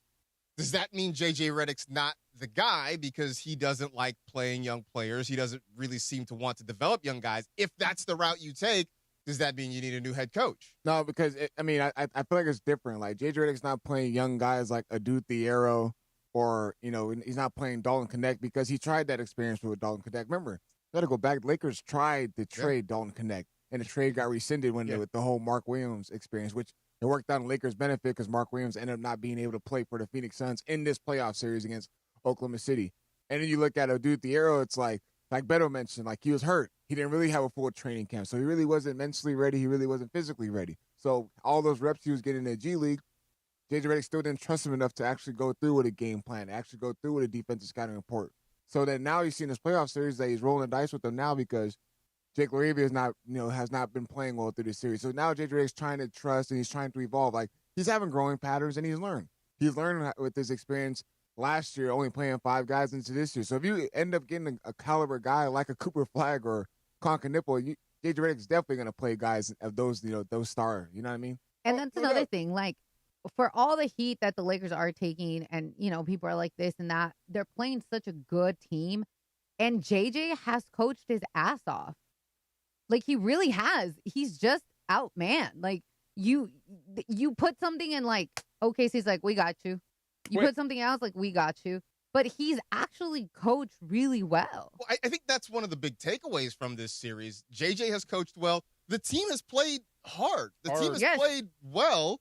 They're giving it all they got. Right. Like Trudell was saying, after each game, you're not looking up and down and thinking, wow, if this guy had done more or they had made this decision. Like, you're not really thinking that. You're thinking, we went out and we played the best game we could and we coached the best game we could, and we just got beat. Right. That's really all you can take away from it. The Olympics, right? The 100-meter dash? Yeah. The dude that comes in 5th. Off the podium, right? Right. But he set a personal best. Mm-hmm. Right. That's it. My best is not good enough. I mean, but I ran as fast as I could. When I'm running next to Usain Bolt. Right. I did my best, mama. Some guys are just different. Yeah. Yeah. And I guess that's part of what makes this offseason, man, super huge. And scary. Yeah. Because, they could screw this up. Yeah. Yeah, they could really mess this up. Because of the whole LeBron thing and AR. And I hope he has a great offensive output tonight. I really do. And it's going to be hard regardless because of what Trudell said and what OKC does. They do this to everyone. But I just hope that Austin Reeves could show us something that's transcendent, that it goes beyond scheme. Like, schemes can't take him away. He only mentioned 5 guys to where he meant, like, schemes don't matter against certain guys. They're still going to score. I'm not saying Austin Reeves has to be one of those guys all the time, but if you're going to be paid close to that, at least some of the time, you got to be special. So you can't be taken away that easy and picked on the other end at the same time. Let's say OKC closes this thing out tonight, but Reeves goes out and has one of those special performances. It's only one game, but do you feel better about it going into the offseason? At least it justifies what you're about to pay him, because I think a lot of people are out on paying him that money because it just doesn't look good. And that's why I said what Trudell said. I understood exactly what he meant. It's kind of unfair to judge him by what OKC is doing, but it would make it hard, or it wouldn't be received well to pay him $241 million over 5 years when you got swept. And part of that, you had the worst defensive metrics of anybody. That's a hard sell in the offseason. You know what I mean? And he also wasn't good last playoff run, too. That's true. So That's it's not just this playoff run. Because a lot of times we were like, well, he was hurt. He's coming back from injury. But last year you weren't great. And we are going to need you in the playoffs. Yeah. Like, we need you to perform. So if you're going to be great in the regular season, but you can't perform in the playoffs, that's the problem. Remember, it was Travis was talking about Harden, and, we were talking about Cleveland. It's Cleveland's fault for signing James Harden, and you can't be shocked when he flames out in the postseason. This is what he does. James Harden being James Harden. So you sign AR to a deal in this offseason, you get to postseason next year, and the same thing happens. What were you expecting? This is what happens. You know what I mean? Like, he gets picked on again. What were you expecting? Same thing happens. I mean, it also comes back to, and I think we had this conversation before, can you win a championship, or can you be a championship contender when Austin Reeves is your second best player? I think you can if you tell me who's at center. It cannot be DeAndre Ayton. Right. But how do you – I mean, I know your answer is go get Giannis. Well, I don't think you can have both, right? You can't have Giannis and AR. It's one or the other. That's the problem, isn't it? Nah, I don't think that you can make that work with just the salary cap and everything. Yeah, right. One or the other. I mean, if you're going to keep AR, then you got a better center option, a rim protector. But they're also going to need more defenders on the wing and the perimeter. Yeah. They're going to, like, like when the Lakers have holes and you see them, like their offense can be really, really good, and their defense starts to let up. And I know it's a lot of credit to OKC and what they're able to do. Like I said, they have 12 guys that can go out there and get a bucket. But it's at some point, it's like, okay, it's the same storyline that's been heading into the postseason. Like the third quarter starts and how slow they get off to. They just need they just need more role players as well. Like the fact that JJ Redick can't roll the dice with certain guys that come off the bench because of like having to have limitations as far as whatever they can do on the offensive end or defensive end. Like, not let alone they need to find guys around Luka Doncic and Reeves. They also got to find guys that can come off the roll and then not have any drop off as far as energy and effort too. Yeah, big offseason. Big offseason. It's hard to build. I mean, the fact that OKC has that kind of depth is sort of an anomaly. It's just not a thing that teams have. You can't really build it. This is true. This is when you employ the intern to come up with a package for trading Luka. Don't tell anybody. Just prepare it. So when you present it, I can say this is what the intern presented. See, they get mad at him, not me. Look at you throwing more interns under the bus. Hey, here's your chance to work for an NBA organization, and somebody's Let me kill your career before it starts. Just punt you under the bus. You've seen Armageddon, right? Yeah, we got to send drillers up there to kill the asteroid. It was dumb, but it worked. Which, by the way, why wouldn't you just teach astronauts how to run a drill as opposed to drillers how to fly? You're using logic. I'm just saying. See, it worked. You got to have a plan. It worked. There you go. The Rams have some pretty tough opponents coming up next season. We know who quite a few of them are. The NFL will release its schedule a little bit later on this week, but we'll dive into some of that as well. Let's stick around more of DeMarco and Travis. Marcus in for Travis here at ESPN LA. Yeah, and I want to remind you, coverage and content of the 2026 NBA playoffs on ESPN LA is presented by Pechanga Resort Casino. Play your perfect combination at Pechanga Resort Casino, official Native American resort and casino of your Los Angeles Lakers. Come see for yourself what made readers of Newsweek and USA Today name Pechanga the best casino outside of Las Vegas. That is high praise. Visit Pechanga.com for more information. Coming up Tuesday at 7 a.m. on LA's only local sports morning show. Well, will we be closing the book on the Lakers season, or will producer Lindsay Baseball be correct and hope stays alive when the Lakers win? Guess you're going to have to find out. Sedano and Cap will live it and breathe it. Game 4 of the playoffs, Lakers Thunder from Crypto.com Arena. Plus, we'll take out Bergie's Orchid, talk about Dodgers Giants, and at 8 a.m., Evan Cohen from Unsportsmanlike for his weekly visit. It's all on the Sedano and Cap Morning Show. Tuesday morning at 7 a.m. right here on ESPN LA. Hey everybody, summer is calling and I want you to snag early savings at SeaWorld San Diego while they last. Take the plunge into the brand new Shark Encounter opening May 22nd where jaw-dropping shark species await. You can even feed the sharks. Then catch big laughs in Sea Lions tonight and gear up for splash-filled fun at the all-new Dolphin Adventures. Plus, get pumped for headlining concerts featuring Ying Yang Twins, Soulja Boy, Paul Wall, Skillet, and more, all included with park admission. Tickets are just $59.99. Hurry, this offer won't last long. Mason in Ireland. I only remember good things from college. I only remember good things from my childhood. I only remember the good. I never remember the bad things, and there were a lot of bad things. The OGs of LA Sports Radio. There were a lot of bad things. So why? Because it's a better way to live life. I don't dwell on the negative. I dwell on the positive. What? That's all you do here on this show. No, I don't dwell on the negative. I do not dwell on the negative. I'm not a dweller of the negative. You're kind of very negative. Yes. I'm not negative. You're the most negative person on the show. Oh, on the station. I'm not the most negative person on this station. Who's more negative than you? Yeah. You. Oh, no way. You're Mr. Negativity. No, you're Mr. Homer. You're Mr. The glass. You say I'm a homer. Yeah. You're not negative. I'm not negative at all. That's negative. You should say yes. Yes, I am negative? Yes. No, Pepe, this trickery is not going to work on me. Mason in Ireland, weekdays at noon on 710 ESPN, the all-new ESPN LA app, and live on YouTube. I took Mom to catch a ball game. Is it time to pick her up yet? Now your top reasons to visit Morongo. Morongo's Travel Center always has the lowest price gas around. Number 2. Tommy Bahama Gift Giveaway, May 19th, 10 a.m. to 10 p.m. And the number 1 reason. It's finally back. Smoking good times. 3 cigars, scotch tasting, a food spread, and live music. May 17th, 5 p.m. Morongo, good times. If you have ever thought about remodeling your bathroom but were worried it would take too long or cost too much, then stop worrying. Right now, Jacuzzi Bath Remodel has designed a collection of high-quality custom products and perfected the one-day remodeling experience so you can enjoy your new bathroom faster than ever before. It's a worry-free bath remodel from the most trusted brand name in the business, Jacuzzi. A jacuzzi bath system fits in your existing tub space. It's a no-mess installation with an amazing style selection, factory-certified installers, and a limited lifetime warranty. Call 800-717-4599. That's 800-717-4599 right now and get 50% off installations with no interest and no payments for 12 months. Replace that old bathtub today with a walk-in shower for a safer bathing experience. If you have lived in your home for over 15 years, it's time to remodel your bathroom. For a virtual or in-home appointment, call 800-717-4599. That's 800-717-4599. 800-717-4599.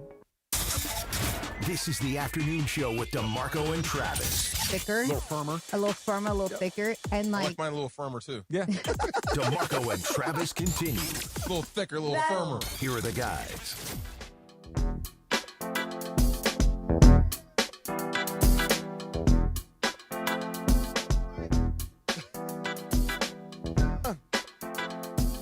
Looking for the right season.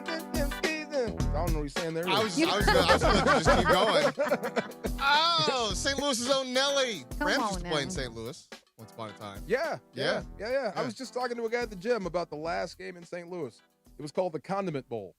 Okay. I kid you not. It I was thought those. I heard something else. No, condiment. Okay. It was the Color Rush days. Remember the Color Rush so uniforms? so was it Rams versus Chiefs? Yep, it was mustard versus ketchup. Okay, Yeah, I remember those. I remember the Color Rush games. I don't remember that one specifically. Was it the Chiefs or the Bucks? No, it was a red team. I mean, that's why I figured. That's why I guessed It Chiefs. was I don't crazy. know. It was the condiment bowl. It's just so funny. But yes, back in the day. The NFL schedule will officially be released later this week. If you are on social media, you're seeing games sort of leak out as the days go on. But a list ranking the Rams' 7 toughest opponents. And really no surprise by the names on this list. Seahawks, obviously your defending champions. Eagles. Play them twice a year. The Eagles are up there. The 49ers always give the Rams problems. Unfinished business with the Eagles. You All know right. this, right? I have this thing, like back in the Madden days when I played like PlayStation Madden, I had this one rule. I'm going to get the last win. We're going to sit here until I get the last win. you win. You could beat me 100 times, but we're going to stay here until I win one. So it ain't over yet with these Eagles. Yeah. So Seahawks, Eagles, 49ers, Chiefs, Packers, Chargers, Broncos. Tough slate. That is a tough slate. Mm-hmm. There's 2 of the other 3 teams in the division are here. There's one conspicuously missing. Oh, the Cardinals? The Cardinals not on this list. Rebuilding. I can't wait to see what they do with Love. I wonder, I read this, and I've been reluctant to bring it up until you just mentioned it. I wonder if they, wear the tires off that kid early. Maybe. You may not have a choice. I don't know. It depends, because I think they're still going to be bad. I think Jacoby Brissett still going to throw the ball 40 times a game. Yeah?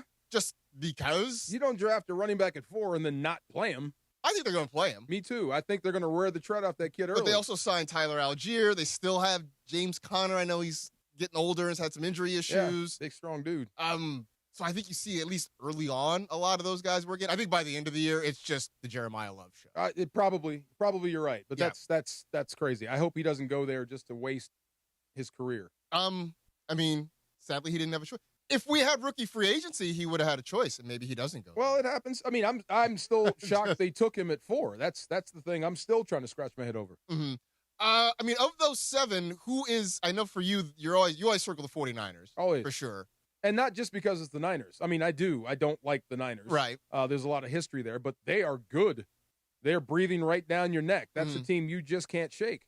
Shanahan is a great coach, and they've got some talent. I think the one thing that kind of messed them up outside of Trey Lance is Brandon Ayuk running a ride. Just sort of being on his own planet. Yeah, a little bit. Like. Yeah. Kind of a blow to their culture. Yeah. Then they got dinged up a little bit, but even dinged up, they're still one of the better teams. They still have Christian McCaffrey. They won 12 games despite being dinged up last year. He's still an issue, and they're still a team that the Rams, can't figure out. So, they're always on my radar. Are you expecting the division to be the same level of dogfight It's going to be heat. Yeah. It's going to be a cannibalized division in football because everybody's good outside of one team. Mm-hmm. I mean, really, really good. Every team in the West outside of Arizona is good enough for a 1 or 2 seed. Yeah. That's how good they're at their best. Yeah. I mean, look, at one point, the Niners were in line for the 1 seed, potentially. You had 3 of the 4 teams make the playoffs in the division last year. Wouldn't be surprised. Would you be surprised if it happened again? 3 teams in the playoffs? Not at all. Not at all. Not at all. The only thing that bothers me about that schedule, and I think the Rams are competitive with everybody on that list, and it's something that Jeff Fisher used to say when we do the coaches show, and he's right. They got to play us too, so we're looking at a tough schedule, but they're looking at, damn, we got the Rams too. So the Rams are pretty good. The only thing that gets me about that is I do have the home schedule, and I do worry about being on the road for 12, 13 times a year, 13 times this year because of how many fans travel and come to SoFi. You know what I mean? That type of stuff. So that might be hard, but the Rams have overcome that stuff. They can go to the silent counts and they understand what goes on with their football team. But that's the only thing that bothers me when you start bringing in those marquee teams. They bring fans with them. Yeah. Yeah, that is definitely a lot of fans. Yeah. And I'll say this. The Rams fans. I knew he was going to do that. See? The Rams fans, I think, have done a better job. I mean, Charger games are notorious for just being road special. Yeah, I hear that's even more so, right? Yeah, the Chargers for sure. At least with the Rams, the Eagles fans take over pretty much everywhere. The 49ers have kind of grabbed the foothold. They made that their thing. Yeah. Well, and LA Ram fans could stop that by not selling their tickets. Sure. You also, for better or worse, lost a generation of fans by just not being here for 20 years. But I think that's changing. I think with the Rams having success, being back, having success, I think you're going to start to see that change. But I can see where SoFi is going to be heavily blue and gold for pretty much a lot of these other games. Pretty much. I mean, look, it is what it is. I mean, the team is good, and they can win in spite of that. And they're good enough to – and I think they're winning the battle. A couple of years ago, it was decidedly like a takeover. Yes. Now it's starting to slowly come back towards the good guys here. Yeah. The more you keep winning, the more that happens. And I think they understand the assignment. Yeah. Yeah. Sure. They have the reigning MVP at quarterback. Things are good here. Right. Ty Simpson is talking again. I know he wants to make an impression. I get it. I know we've talked about the fact that if things go the way the Rams want, we're not going to see Ty Simpson on a field for 2 years. Are you okay with him, kind of being outspoken, or would you just prefer that he just sort of... Yeah, Marcus, he's a first-round pick. I mean, the reason he's talking is because he's being asked questions. At some point, when we get to September, you're going to be asking Stafford questions, and you're not going to have a need to ask him anything. But right now, he's being asked all sorts of questions, so he's answering. So right now, it's May, going into training camp in July. I'm sure he's going to have some quotes. But once we start the season, you're not going to hear from the backup. When you get into November and December and your backup is making quotes, that's bad. You know what I mean? Right now, it's normal. He's a first-round pick. He's being asked questions. He's answering. I mean, it'd be the opposite. If he's being asked questions, I don't want to talk. All right. What do you mean you don't want to talk? You're the talk of the town. Go ahead and talk. Get it out now, because once we get into football, we're not going to ask you you're questions gone. anymore. Right, yeah. Right. Might as well have fun with it. All right, that's fair. I mean, he has been such the focal point of conversation since draft night. It's a little, so I guess it's surprising to me just because of the idea that we're not going to see him on a field right away. But, he's obviously a curiosity, I think. Well, nobody believes it. That's the thing. The whole thing is no one believes that the Rams actually were on board with doing this. Like McVay is against this. People are still trying to find cracks. That's why. They're still trying to find, I think it's because it was such a surprise pick. It caught everybody off guard, right? And so everybody's trying to figure out, what exactly is happening? That's why he's talking, because you're asking questions. I think that's what it is. That really is what it is, for sure. We got a little shop talk coming up next as we get ready to wrap things up. Lakers playing a little bit later on tonight, Game 4 against OKC, trying to keep their season alive. We got that a little more coming up here on DeMarco and Travis here on ESPN LA. Purple and gold playoff energy. The purple and gold are down 3-0 and need a spark, and they need it now. And on Monday night, the Thunder are going to have an opportunity to sweep the Lakers. It's win or the season is over for the Lake Show. Can the Lakers crack the Thunder and force a Game 5 in OKC? Lakers host the Thunder. Coverage begins tonight at 6 p.m. The Lakers postseason push happens right here on 710 ESPN and the ESPN LA app. John Ireland here. You want a vodka that's championship caliber? Look for Blue Ice Vodka at Ralph's, America's largest potato vodka. Double gold rated, just 64 calories an ounce. Classic, Huckleberry, or double espresso. Blue Ice Vodka. Vodka with standards. 10th Inning Productions presents the LA Card Expo on May 16th and 17th at the Warner Center Marriott in Woodland Hills. Sports cards, Pokemon, memorabilia, autographs, TCG, Funko, and more. Baseball legend Steve Garvey will be appearing on Saturday, with legendary Bash Brothers Jose Canseco appearing on Sunday. For tickets and info, go to LACardExpo.com. Vendor tables are sold out. It's the LA Card Expo Saturday and Sunday, May 16th and 17th at Warner Center Marriott in Woodland Hills. Visit LACardExpo.com. Individuals and businesses with tax problems, listen carefully. Do you feel like you're losing control of your finances? If you owe over $10,000 in back taxes or have unfiled tax returns, we can help you take back control. The IRS is the largest and most aggressive collection agency in the world, and they can seize your bank accounts, garnish your paycheck, close your business, and file criminal charges. Take control of your tax problem now by calling the experts at U.S. Tax Shield and take advantage of the Fresh Start program and new laws that may allow us to negotiate a settlement for the lowest amount possible. Our team of tax attorneys and enrolled agents can stop collections and get you protected so you can take control of your financial future. U.S. Tax Shield offers a price protection guaranteed quote to get you protected today. U.S. Tax Shield is A+ rated with the Better Business Bureau, so call now. 800-687-5192. That's 800-687-5192. U.S. Tax Shield. 800-687-5192. Every 40 seconds, a child is reported missing. That's 2,000 children every single day. It's a heart-wrenching reality that we can no longer ignore. Find the Children is a non-profit organization dedicated to helping find missing kids. You can be a part of their mission by donating your unwanted vehicle, running or not. Call 1-800-294-0222. We guarantee that you will receive the maximum tax deduction. We provide fast, free pickup with 24-hour response. Call 1-800-294-0222. Find the Children provides crucial resources to help find missing children and educational materials to teach kids how to recognize and avoid predators. Our recovery programs have a proven track record of reuniting kids with their families. It's time to act. Donate your unwanted or unused car. Help us build a world where every child is safe. Pick up the phone and call 1-800-294-0222. Together, we can bring these kids home safely. This advertisement was paid for in partnership with Cars R Us and Find the Children. You're listening to the DeMarco and Travis Afternoon Show on 710. Do your ears work? They do work. No, Back to DeMarco and Travis. Little shop talk here on DeMarco and Travis. Handful of birthdays. Sabrina Carpenter is 27. Hey. He's young. Yeah. How do you feel about her? Because she's very short, too. You were having beef with short people. I was not having beef with short people. Okay. Yes, listen, you brought this upon yourself, Mr. Farr. I had beef with Trudell. No. He knows why. I said why, and you said because he's short. Right. And I was like, and I'm short, bro. Because of Trudell. That's all, not you. I didn't have beef with you. I was talking about Trudell. You know why? That Northwestern grad. I know what he's doing. Yeah. You have beef with Northwestern? Huh? You have beef with Northwestern? They're all smart. Oh, well, okay. Just wait.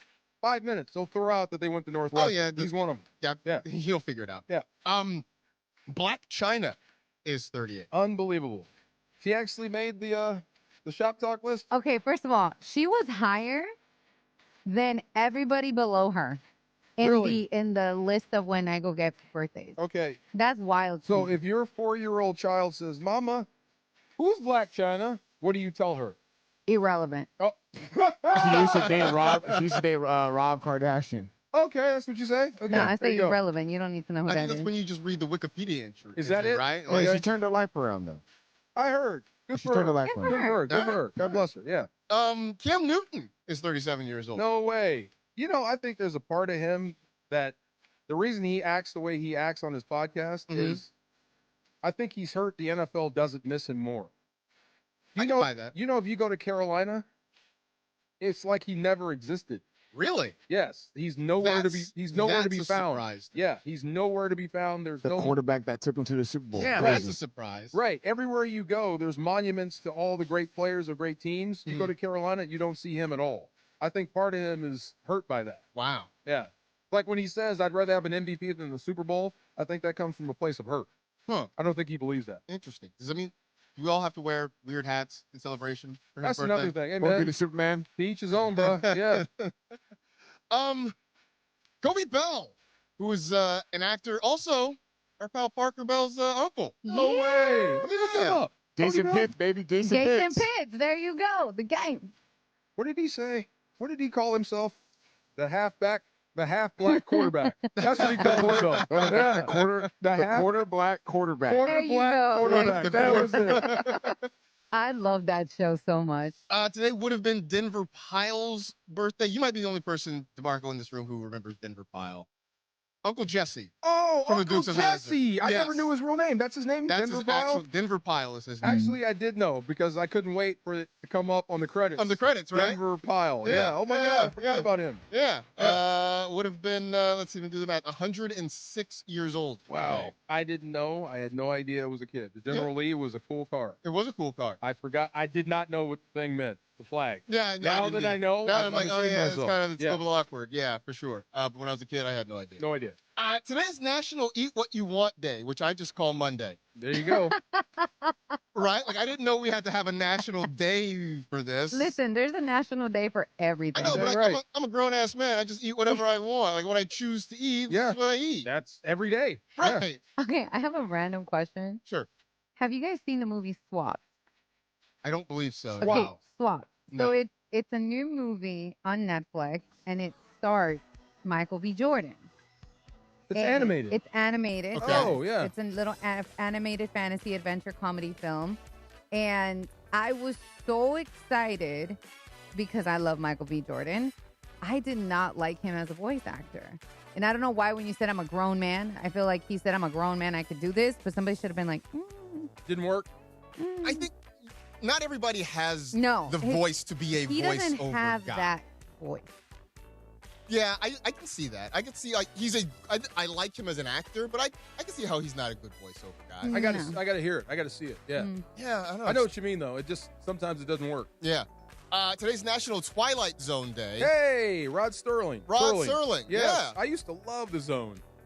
I, for a while, would watch, because they would do like a marathon, usually on holiday weekends and stuff. And I always like tune in for a little bit of the marathon. Burgess Meredith, the guy that all he wanted to do was read books. And then he broke his glasses. Broke his glasses. It was time now. Yeah, terrible. The Hitchhiker. Yeah, That one got me. Was it William Shatner? There's a man on the wing. The man on the wing of this plane. There's a man on the wing of this plane. Most famous one, yeah. Yeah. Always got me. National Hostess Cupcake Day. Where's Sponge? Where's Sponge? Seriously, where's Sponge? Did he come running in? He's probably got some in his drawer I right bet he now. does. Speaking. Hey, those zingers, man, they came in handy. I swear they did. I haven't had a zinger in forever. Punchy came in with a bag full of like just junk food. I was here when he came in with like a Hostess pie, and I Oh. got one. I think I took 2 bites, and I'm like, this is way too sweet. I'm telling you, that dude needs to be studied. How Like, are you that skinny? Yeah. I can't do it. It's just way too sweet.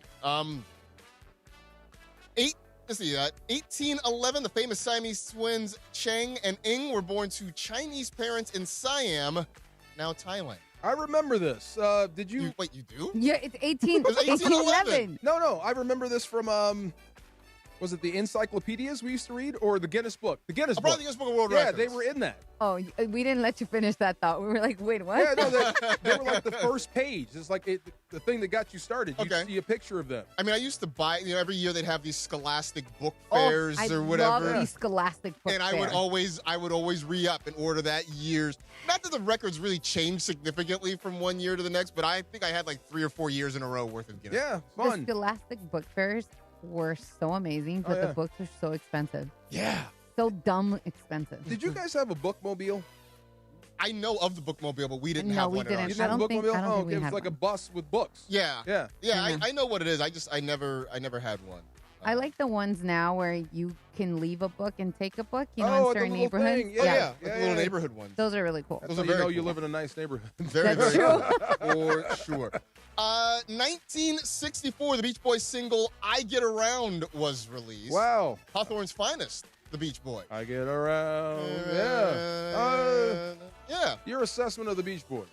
I enjoy the Beach Boys. Okay. I like them a lot. Yeah. Honestly, Pet Sounds, which I believe turned 60 years old this year, one of the great albums of all time. Yeah. God Only Knows, one of my favorite songs. There was a Beach Boy blurb in Michael, the movie Michael. Okay. Yeah. All right. They have a lawyer in common. So I used to live near the site of their childhood home. The house doesn't exist anymore, but you drive by, there's a big plaque and a memorial, not statue, but a big plaque. Yeah. That says this is where the Beach Boys' childhood home was. Wow. It's kind of an empty lot next to the freeway now. Oh, really? But there's a memorial. There's a memory thing All there good. for you. Yeah.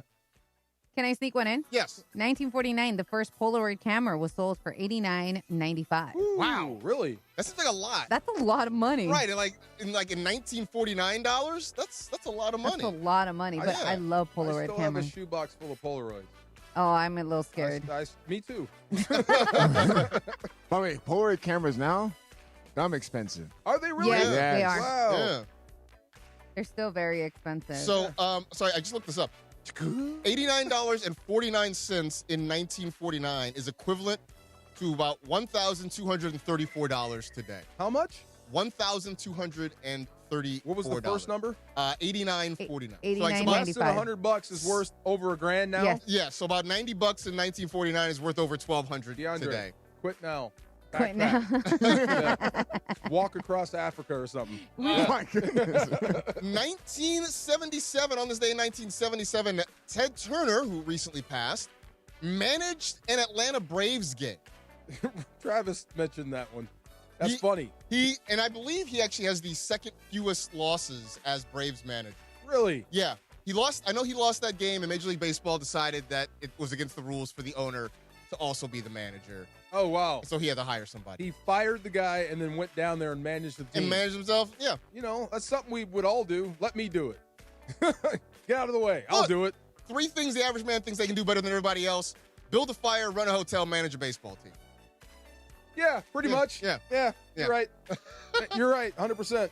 One more. 1985, Madonna had a #1 hit with "Crazy for You." Crazy for you, baby. She's still around. She is still around. She's doing a... You know those lyrics, huh? I do know that. She's got a song with Sabrina Carpenter. Does she? Yeah. That fits. That tracks. It does, Oh, right? she brought her out at Coachella, right? Yeah. Still around. It's the same kind of vibe 1985, that's better than LeBron. That's a longer run than LeBron. It is a longer run than LeBron. There you go. For sure. Speaking of LeBron, Lakers tip-off 7:30 tonight. Lakers pregame coming up in just a little bit. Hey, man, thanks for letting me hang out. Of course, brother. Nice shirt. Thank Superman. you. Yes, Thank sir. you. See you next week, guys. Appreciate y'all. Coming up Tuesday at 7 a.m. on LA's only local sports morning show. Well, will we be closing the book on the Lakers season, or will producer Lindsay Baseball be correct and hope stays alive with a Lakers win? Guess you're going to have to find out. Sedano and Cap will live it and breathe it. Game 4 of the playoffs, Lakers Thunder from Crypto.com Arena. Plus, we'll take out Bergey's Orchid, talk about Dodgers Giants, and at 8 a.m.